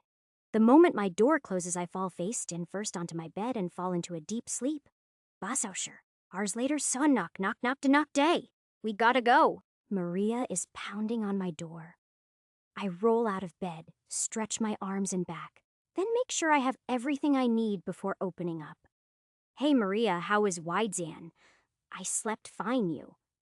I smile as she looks at me with a face full of urgency. I slept fine too. I jade Zan. Great, let's go. There is no time to waste. She points off in the distance toward the starter dungeon as the sun begins to rise. I chuckle and shut my door. I guess you're right. We walk down the steps together and head back to the starter dungeon. It is time to get back to business. Zan chapter 92 Zan. Time remaining until test Arbido hours. I open up a large black swirling portal and we both jump through. While holding Maria's left hand, I sift through the mind's eye image of dungeons, flashing all around. Finally, I lock onto our previous position. The private room from earlier is still empty and glowing with that faint white light. Maria and I step through. As we do, I feel a massive amount of MP drain out of me. This long Zan distance, double Zan passenger travel takes a lot of energy. I grip a handful of fresh mana crystals, plundering my MP back up to full as Maria looks up at me. Well, that's a relief. I thought for sure someone would have come in here by now, I reply. Yeah, I was a bit worried too. That's Jen. Hey, I can hear you in there. Open up. I hear a loud and deep voice from right outside banging on the curtains. Zan, come on in. The voice replies back. I can't, you moron. These things have mana locks on the inside, you know. I can't get in unless I break this thing down. Do you think this is funny? I walk over and peek my head out of the curtain to see what's going on. A team of rugged Zan-looking men stands outside our tent looking exhausted and impatient. The same deep voice rings out from the tallest one in the middle as he gives me an angry glare. Apparently you two have been in here for over Schusauscher hours. That's what another team just told us. Come on already, play nice, and give us a chance to rest up too. I stare back at him filled with confusion, then turn to Maria as she walks over and pokes her head out of the white curtain as well. She replies, Sure, we're done anyways, even tidied it up a bit. The place is all yours. The two of us walk out with satisfied looks on our faces. The group of three mutters a few minor rude remarks and walk past us to occupy the room. Once outside, I can see the crowd of hunters trading gear and lounging around has nearly doubled in our absence. There isn't anyone immediately recognizable, so we decide to find an open table and sit down facing each other. Maria grins and looks at me with a half-in serious look in her eyes. Our operation was a success. I laugh, then roll my eyes. Yeah, Operation Snack and Sleep went really well. We both let out sighs of relief as the white noise of hunters' chatter fills the air. Eventually, I reach into my storage, take out half of the food and water supplies I bought at the corner store last night, and place them on the table. Here, take these and throw them in your item box. You'll probably need them for our next test. Maria's eyes light up and she hastily puts them away. Oh, you're right. When'd you get these anyway? I begin to reply, but a raspy feminine voice interrupts me. Hey, watcha want for some of those? A short, curly brown Zan-haired girl with two swords across her back walks up to our table and looks me right in the eyes. She wears a tight black shirt that shows off her slim but curly figure, short blue jean shorts, and black combat boots. The artificial sunlight of the dungeon gleams off her fingers, showing off her assorted rings. With an arrogant attitude, but a powerful voice, she repeats herself. So, stare all you want, I ask again. How much for some water and a bit of food? I look over to Maria, she just shrugs back. The girl speaks up again, then a line starts to form behind her. Here, she slams a ring down on the table. I use appraisal. Ring of protection. Baifenjung Arshawu, defense. She speaks up again. How much will that get me? I grin and realize what's going on here. I reach into my item box to pull out 2 bottles of water and a small bag of dried fruit. She tightens her stare. then turns around to see half a dozen other eager potential buyers lining up. Not bad. I'll take it. Thanks.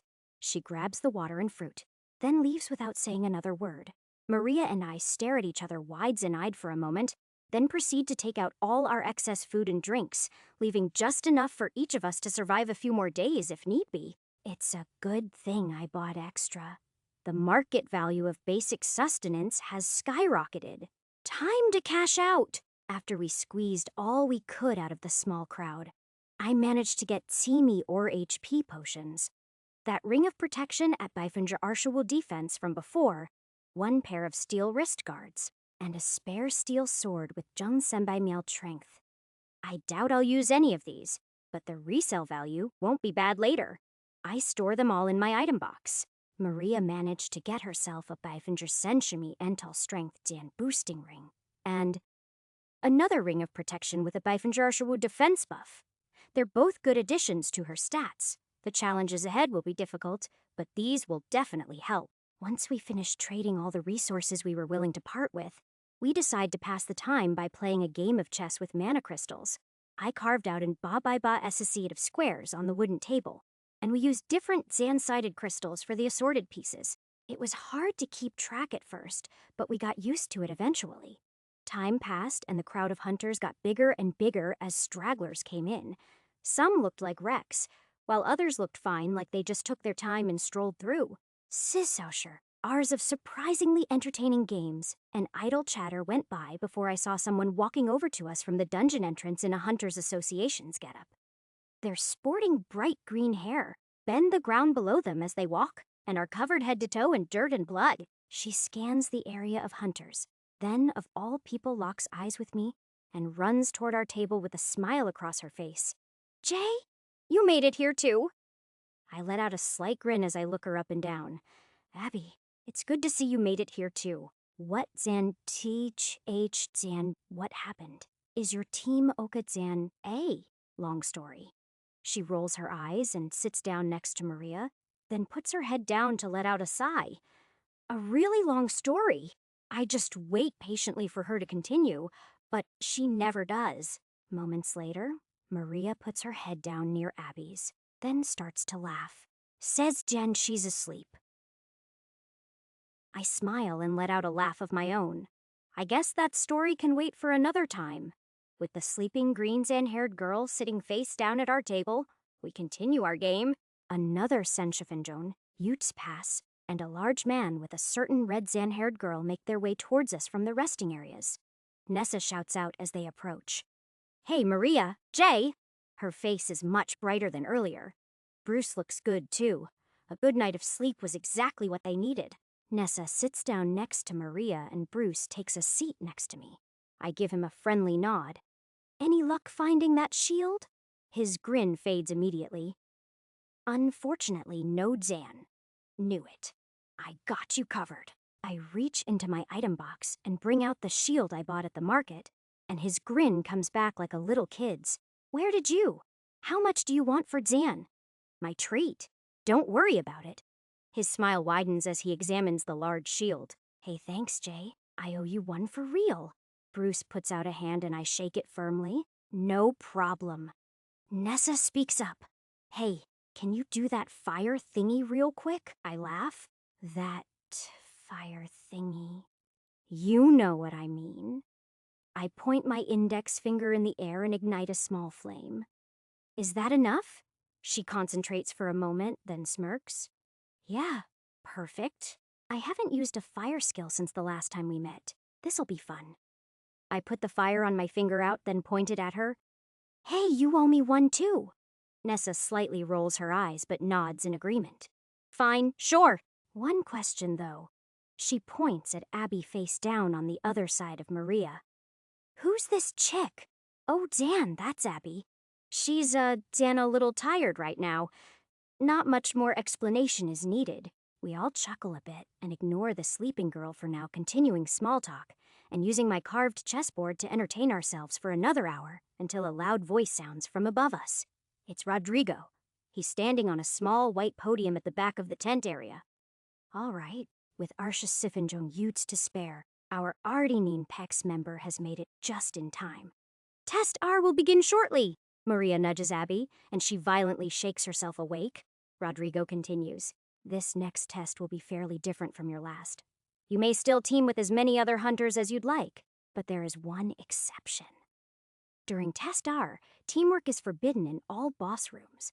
The act of slaying bosses together will count as a disqualification. The crowd starts murmuring to each other immediately. I know this may come as a surprise to some of you.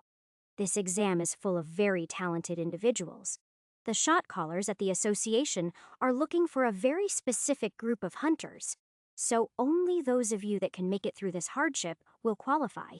Teamwork is very important, but independence and personal growth are arguably even higher up on that list. If any of you wish to leave the exam, you may reach out to any yellow armband Dan carrying overseer at any time.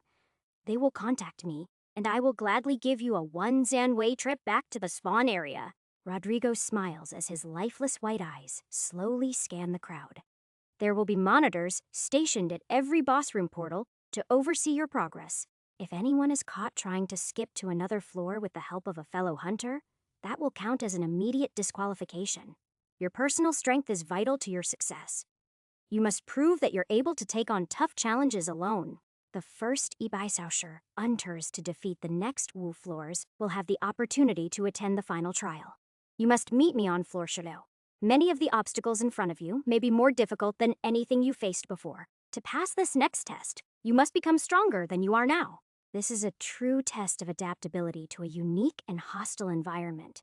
There is no time limit. You may go up and down to any previous floor to train together, but you may not face bosses as a team. Yo-Yo Lean of you must get stronger and meet me on Floor Chalot all by yourself. These are the only rules. Are there any questions? The entire crowd goes silent. Very good. Test Launmail Tarts now. I will see Yobite of you on Floor Chalot until we meet again. A flash of light appears in Rodrigo's place, and dozens of other flashing lights appear all around us. The numbered coins we were given earlier begin to dissolve. Potions, food, and water appear in their place. I look in my item box to see what happened to my coin.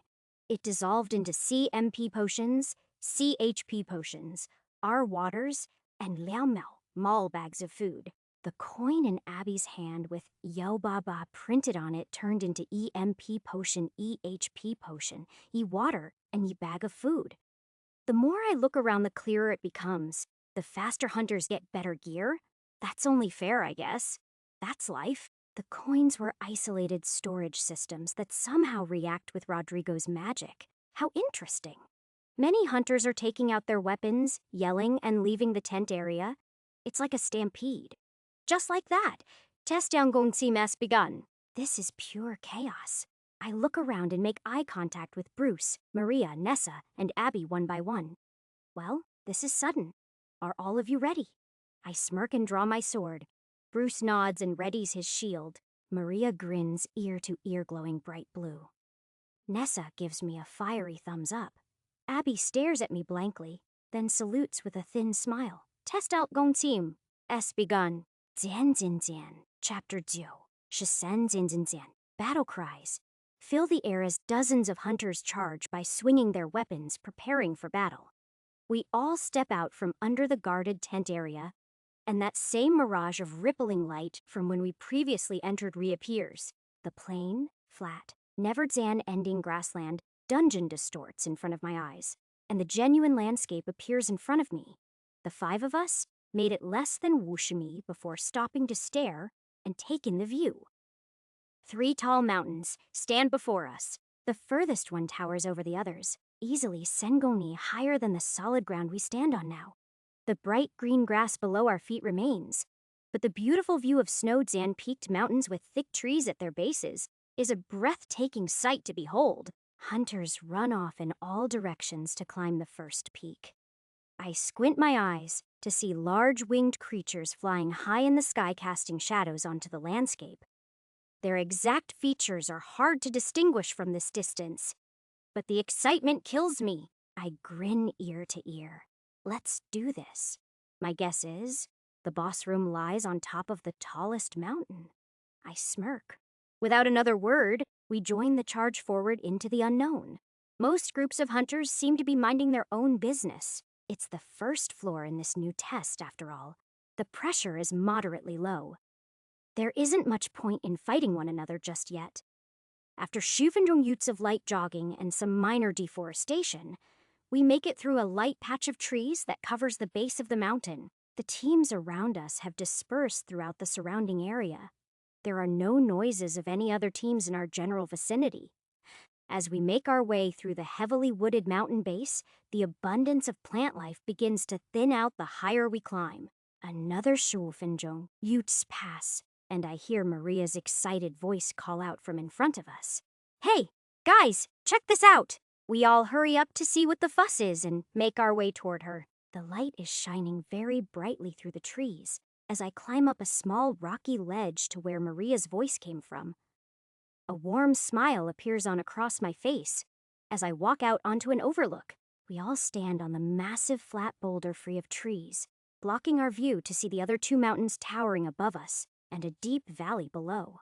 The bright yellow artificial sunlight shines down on us with a magnificent glimmer. We stare off into the distance for a moment until we're rudely interrupted by a massive gloomy shadow. The dark black outline of a large bird-like creature with wings blocks our view of the sun. It's followed by the ear-piercing shriek of a monstrous beast. Thudded. A pair of sturdy legs hit the solid rock ground century in front of us. The fur is golden brown, and a thin yet powerful tail wags back and forth along the stone floor. My eyes open wide in awe as a massive, woomy tall griffin glares back. The monster's towering upper body has elegant feathered wings with razor-sharp talons on its front legs. The rear has golden brown fur, a long curving tail, and the ferocious-looking claws of a lion. I grin with anticipation, but hold myself back and look over to Abby, giving her a nod. The green-haired girl steps forward, understanding my intentions. She's new to the team. I'm the only one here that trusts her, or has even seen her fight. First impressions are very thing, after all. She speaks up while she begins to glow green. I handle this one. Stand back. The four of us watch filled with curiosity. I quickly use Inspect before their brawl just to gauge its strength. This beast is level Arwusui.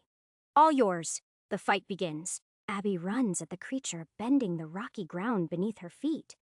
The griffin lets out another eared and piercing screech as it locks its yellow eagle eyes on the glowing girl running its way. With a single wide flap of its wings, the monster takes flight and hovers over Shimi in the air, looking down on all of us. Abby continues to run forward as the ground shakes violently under our feet. The rocks begin to shift, and large pillars of stone start forming in front of her. A tall, moving stone staircase of pillars erupts from the ground as she runs forward, stepping gracefully, to each one flying high in the air to meet the winged beast at its level. With blinding speed, the griffin makes its move. The front legs, armed with talons, stretch out in front of it as the monster dives forward to attack its prey. Abby places her hands to her sides, and two large spears of rock materialize from the pillars she walks on. With talons and spears at the ready, the two collide moments later in a deafening clash. Clang-lang, the sound of the reinforced stone hitting the harder Zan than metal talons, creates the sound of steel swords colliding as the two warriors clash. Sparks fly. They seem to be on even grounds at first. Both opponents stop in their tracks, but a true victor is soon to come out on top. Abby glows even brighter, and the spears of rock holding the griffon back begin to deform and melt. The monster pushes forward, but I see a smirk appear on her face. The rock around the griffin's talons reforms into a massive rectangular block of stone, locking the beast's front legs together in mid-Zan air. In the confusion, the monster shrieks and flails its front legs about. Abby continues to form more spears of stone from the pillars below, throwing two straight at the beast's left wing while it's distracted. A gruesome ripping sound can be heard from below as the elegant beast falls to the rocky floor with two large holes in its wing. Abby follows, shifting the rock beneath her to step down with ease, facing the monster right in front of us yet again.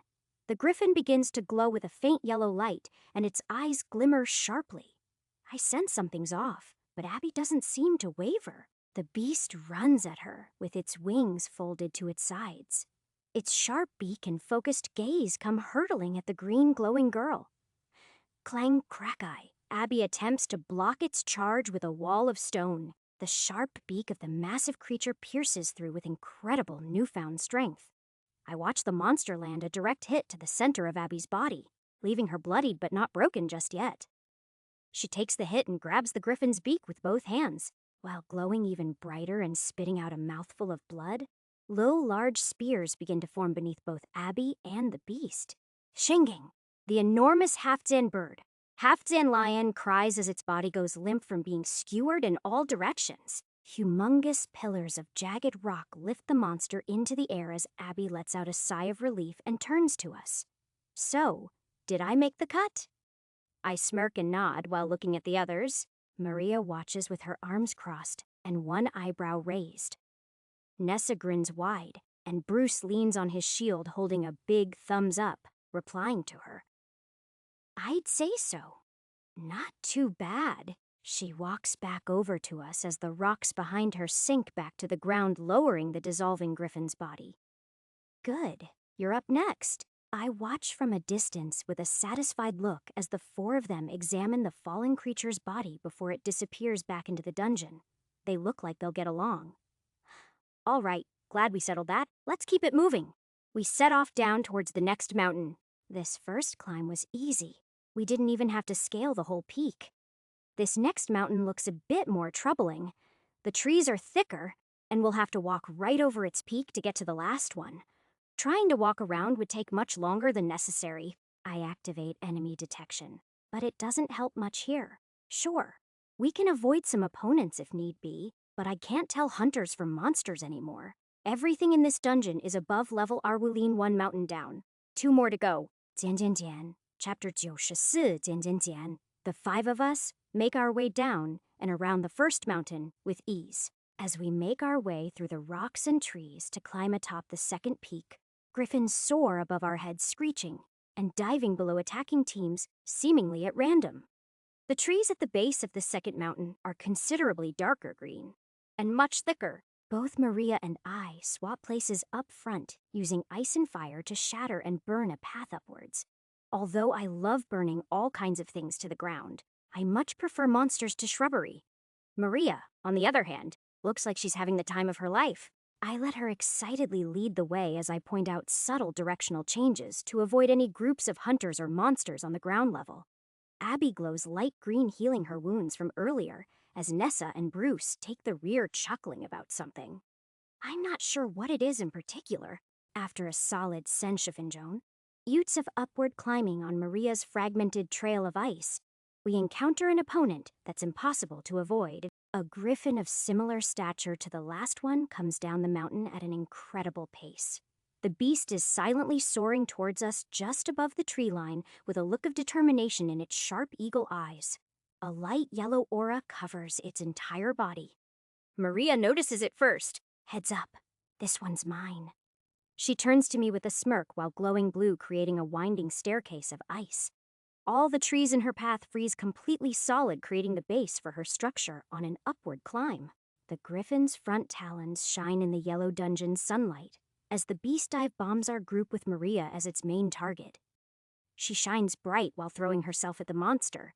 Her sword is drawn, and she's ready for a fight. The griffin screeches as Maria jumps into the air, pushing herself further and faster with a wave of ice from behind. Shang-Ei in a flash of blue light, and the faint sound of clashing metal. The massive beast's entire front side becomes enveloped in a thick sheet of ice. Its wings stop flapping, and the ice wave continues to cover the rest of its body. Maria finishes her slash, and the massive creature explodes into an incredible display of dazzling frozen ice fragments. Moments later, she slides down her frozen tree sculptures with a satisfied grin. Now that was a fun one. I let out a chuckle. That bird never had a chance. Nessa calls out from behind me. It's a lion too, you know. Bruce smirks. Abby watches in awe as the remainder of the snow falls down shimmering silver and gold. W-10, wow, Maria. You've gotten really strong. Thanks. They smile at each other with a competitive edge to it. Then we continue to make our way up the mountain. Century or minutes pass, and Maria continues clearing the way for us as we travel upwards. She drinks RMP potions, but has more than enough to work with. It shouldn't be a problem. She jumps in the air filled with amusement as we approach a high point. Whoa, guys, you've got to see this. We make our way up, climbing her jagged ice, Dan-covered path. We've made it to the mountain's peak. I lift my sword in the air with excitement, then look to my side to see Maria next to a massive pile of what looks like fallen trees. Then I take a closer look. Is that a griffin's nest? An impossibly huge nest made from the branches of enormous trees rests on the backside of this mountain's peak. It's easily Arshimim in diameter, and Maria is running around inside it without a care in the world. Hey, what are you, Dan? She looks up at me and points toward the backside of the nest. Look, Bruce. Nessa and Abby make it over to us as I see what she means. It's one of those gift boxes. A large, white, rectangular glowing box sits unopened at the back of this massive nest. I grin and walk over to it with Maria by my side. The others are close behind. Clink, clink, clink. I tap my sword's tip against the box's lid 2 times. Then it springs open like before. Inside, there's a handful of potions, some food and water, a silver ring, and a large matching weapon to go with it. I turn my head to see Bruce walking over and I point to the box. This might suit you well. He raises an eyebrow as he peers in to see the assortment of magical items.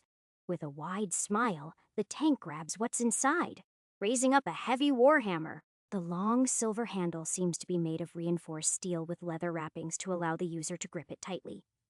Its head has 2 sides.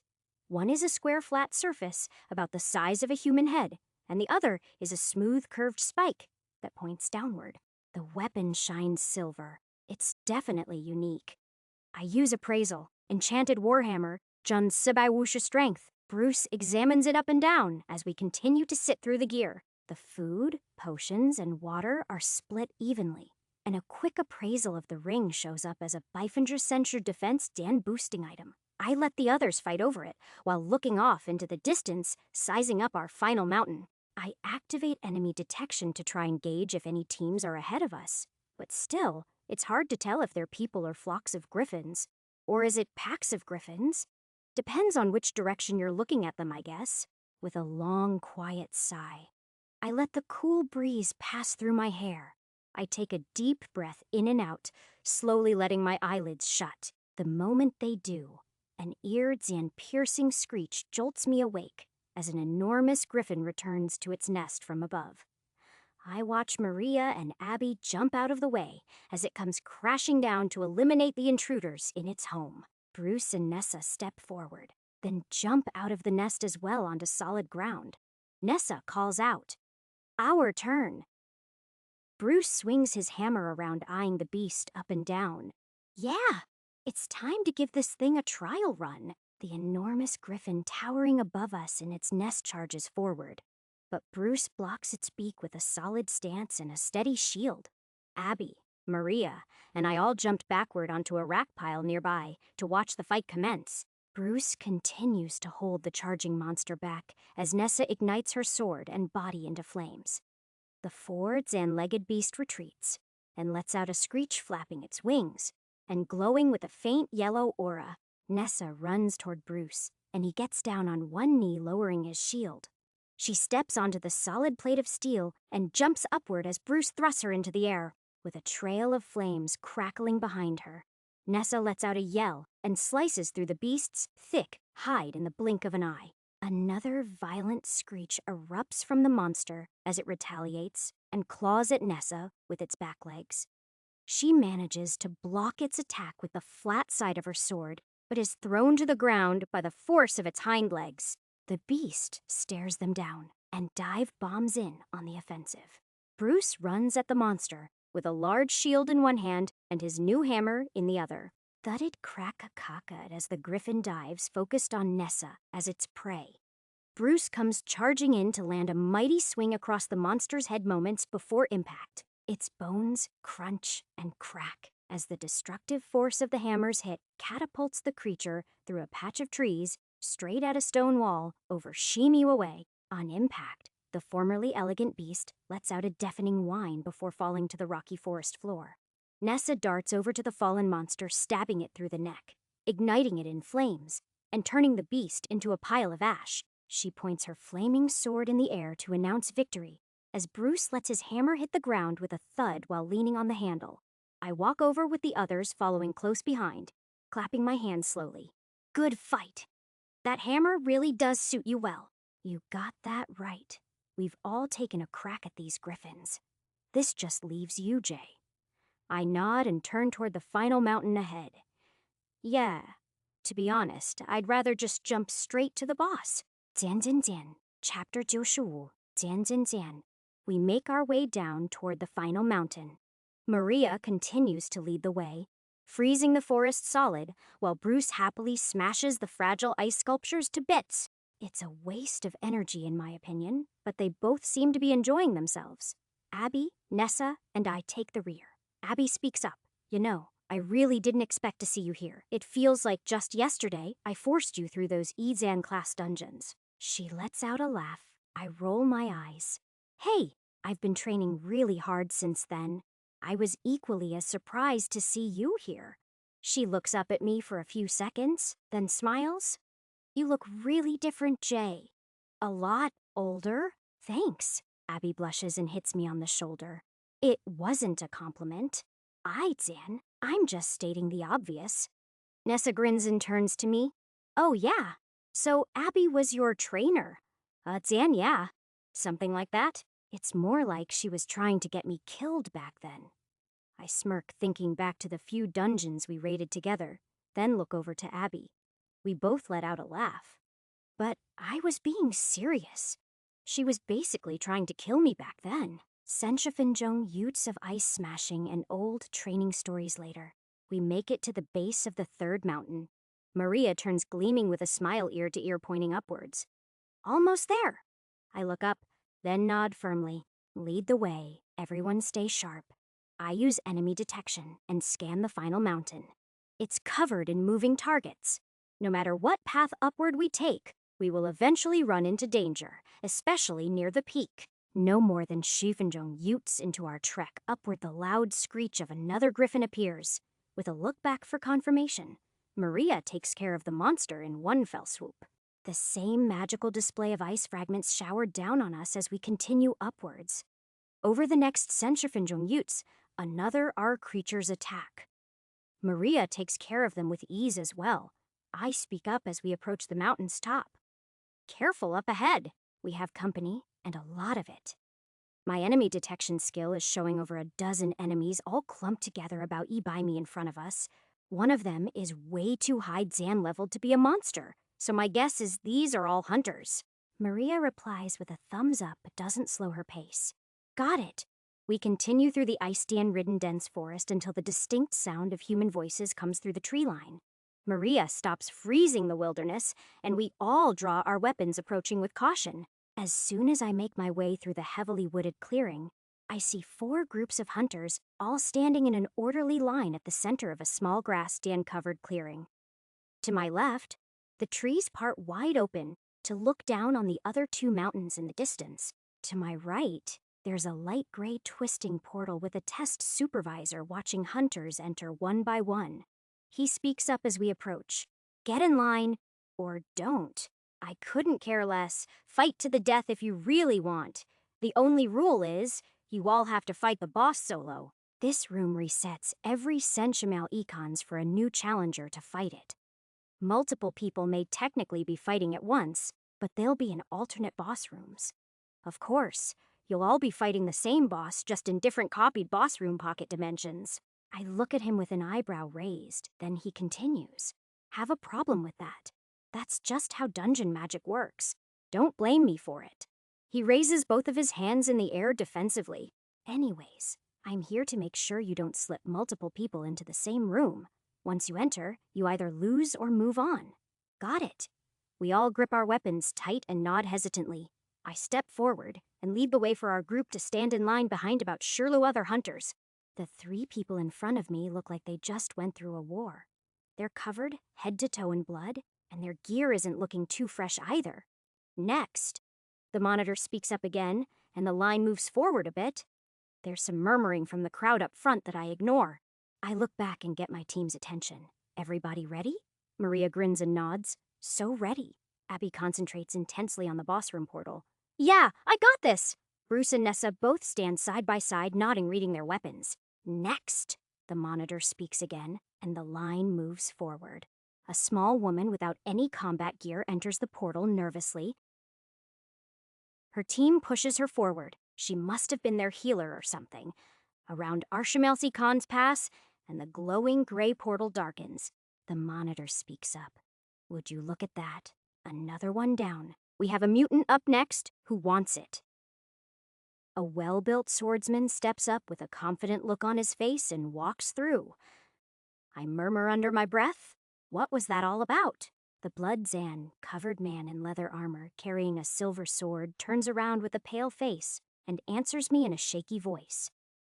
Zan. Apparently, every time a hunter loses to the boss, it takes in their mana and grows stronger. Zand. It's happened a few times while we've been waiting here. I nod slowly. Interesting. Appreciated. He nods back and looks forward again. Next! The monitor yells out again as the portal goes back to normal. It looks like that swordsman took care of the mutant pretty quickly. The line continues to move along, and my anticipation grows steadily. Next! The first man in the group of Sen before me jumps into the portal. Both his teammates wish him good luck. Sen Shimao Ikon's pass, and the monitor calls out for the next man to enter. As he walks closer, the portal begins to turn dark just like before. The entire first half of his body is already through before the monitor lets out a chuckle. Well, he's in for a surprise. He looks at the man's teammate in leather armor right in front of me. Looks like your friend took on a mutant. Think he's up to it. I hear a loud gulp, and he doesn't reply. Senshimi or seconds pass, and the monitor motions for him to enter the swirling dark portal. You don't have to enter, you know. Can always quit now. The man in front of me just stares forward. I look back at my teammates with a shrug as the terrified hunter walks forward into the twisting darkness. I turn back around and look directly at the massive swirling energy in front of me as it instantly darkness, indicating that Hunter must have already been defeated. The monitor speaks up as a wide grin appears on my face. You're up. Seems like you're ready. I jump through without another thought. The transfer magic activates and I step out onto a massive wooden structure. I look down at my feet and feel the hardwood beneath me. With a quick glance to my sides, all I see is blue sky. At the bottom of my field of vision, I see green leaves and sprouting branches. I look out into the distance and see a massive griffin's nest. We're on top of an enormous tree, but all that's below is an endless void. Screech! A dark shadow appears from behind me as an ears and piercing screech dulls my senses. An incredibly huge bird-like creature swoops down to attack. I activate my fire magic, bloodlust, berserker, and intimidation all at once to dart out of the way before metered Zanlong. Talons glide right by my face. I sprint along an enormous flat wooden branch downward to secure cover, while turning my head to get a view of my opponent. It's a beautiful sight. With a wingspan of nearly shimmy, the white feathered wings of a mutant griffin flap gusts of wind in my direction, forcing me to stop in my tracks and brace myself. Its golden hide and long lion's tail sway in the breeze as it hovers over me. I use Inspect and Appraisal while smirking with delight. Elf Sanyaozi active items. Griffin's Talon, Baifenjejung Sisher Mental Strength active skills, Combat Magic, Wind Summoning buffs, Special Lion's Pride Baifenjejung Arshawu. All stats my sword begins to glow bright red as I stare down at the monster in front of me. Finally, I get to fight a worthy opponent. I run up the long tree branch in front of me while leaving a fiery mess in my wake. The monster lets out another screech as it dive bombs toward me. I let out my own yell, focusing fire magic into the center of my blade. While jumping in the air, I release a fiery slash to officially begin our battle. The crescent of dark fire magic leaves my blade and hurtles toward the incoming creature. It glows with a golden aura, keeping its lasered Zan-focused glare directly at me. The moment my wave of fire approaches, the beast twists its body and flaps one wing. I feel the air pressure change, and a massive gust of wind forms, pushing my ultimate fiery slash off, course missing its body completely. This is the first time I've seen anyone or anything dodge, or even better, deflect that attack. I grit my teeth and get ready for its incoming strike.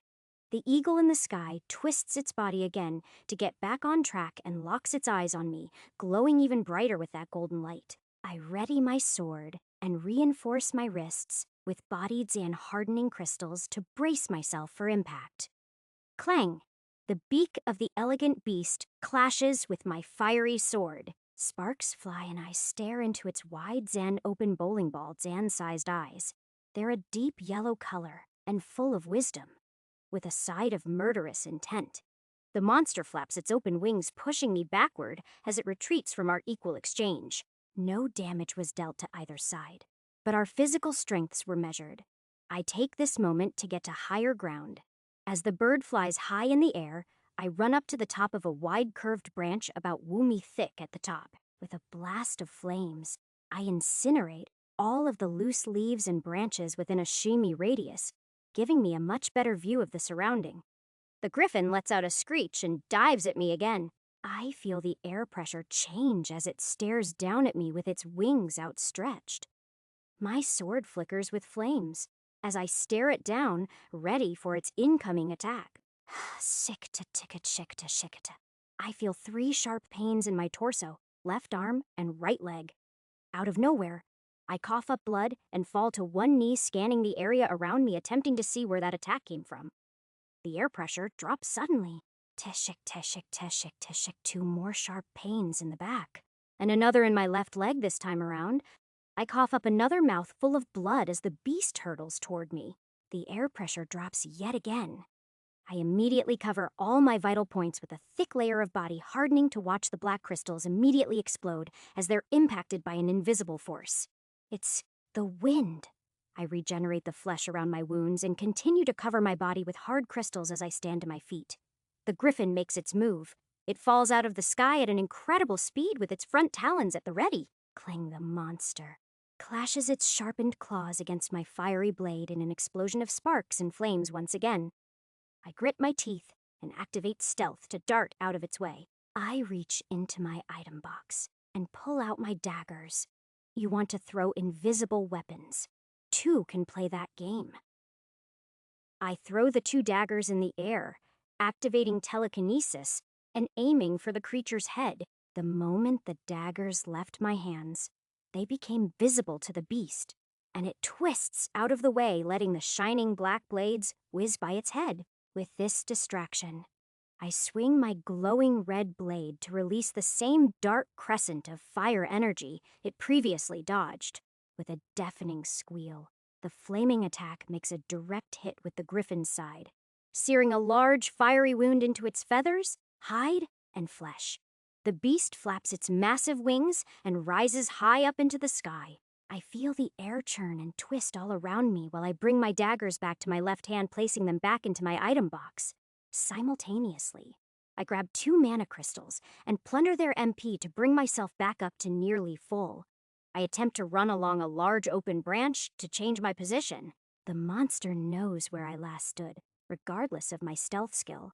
The leaves flap and the branches creak as the wind picks up all around me. I hear the monster's murderous cry as it plummets toward me. But how? Its eyes are locked on me and its talons are sharp and at the ready. Clang lang, its claws and my blade collide again. My stealth skill deactivates as I concentrate on blocking its brutal attack. With a burst of flames, I twist my body to the side again, narrowly avoiding its sharpened claws.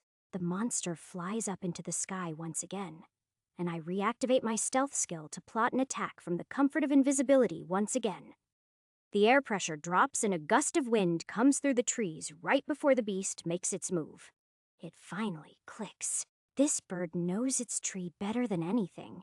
It's using the air displacement in its wind patterns to find my exact location. I grit my teeth and run back up the way I came. The griffin appears, diving toward me with its eyes locked straight ahead. I grin ear to ear as an idea comes to mind. I sprint up the enormous branch on a direct path to clash with the monster once again. Less than shimmy for our collision, I launch my attack. Dungeon Walker. A swirling black portal appears in front of me, and I run through without hesitation. The griffin continues to hurtle at my last known location. I create a new portal about woo-me behind and above the charging winged beast, facing the opposite direction, so I come flying out towards it.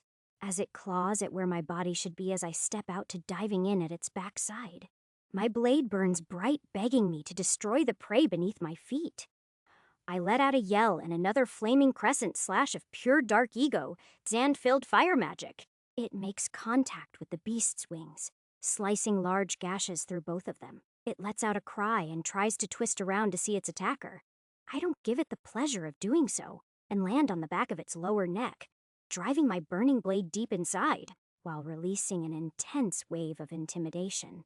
I plunder its MP and let out enough fire magic to kill it 10 times over. The monster falls to its knees, admitting defeat, while I reduce it to a flaming pile of ash. Level up, level up, level up, use absorption skill, combat magic, wind summoning. Yes, no.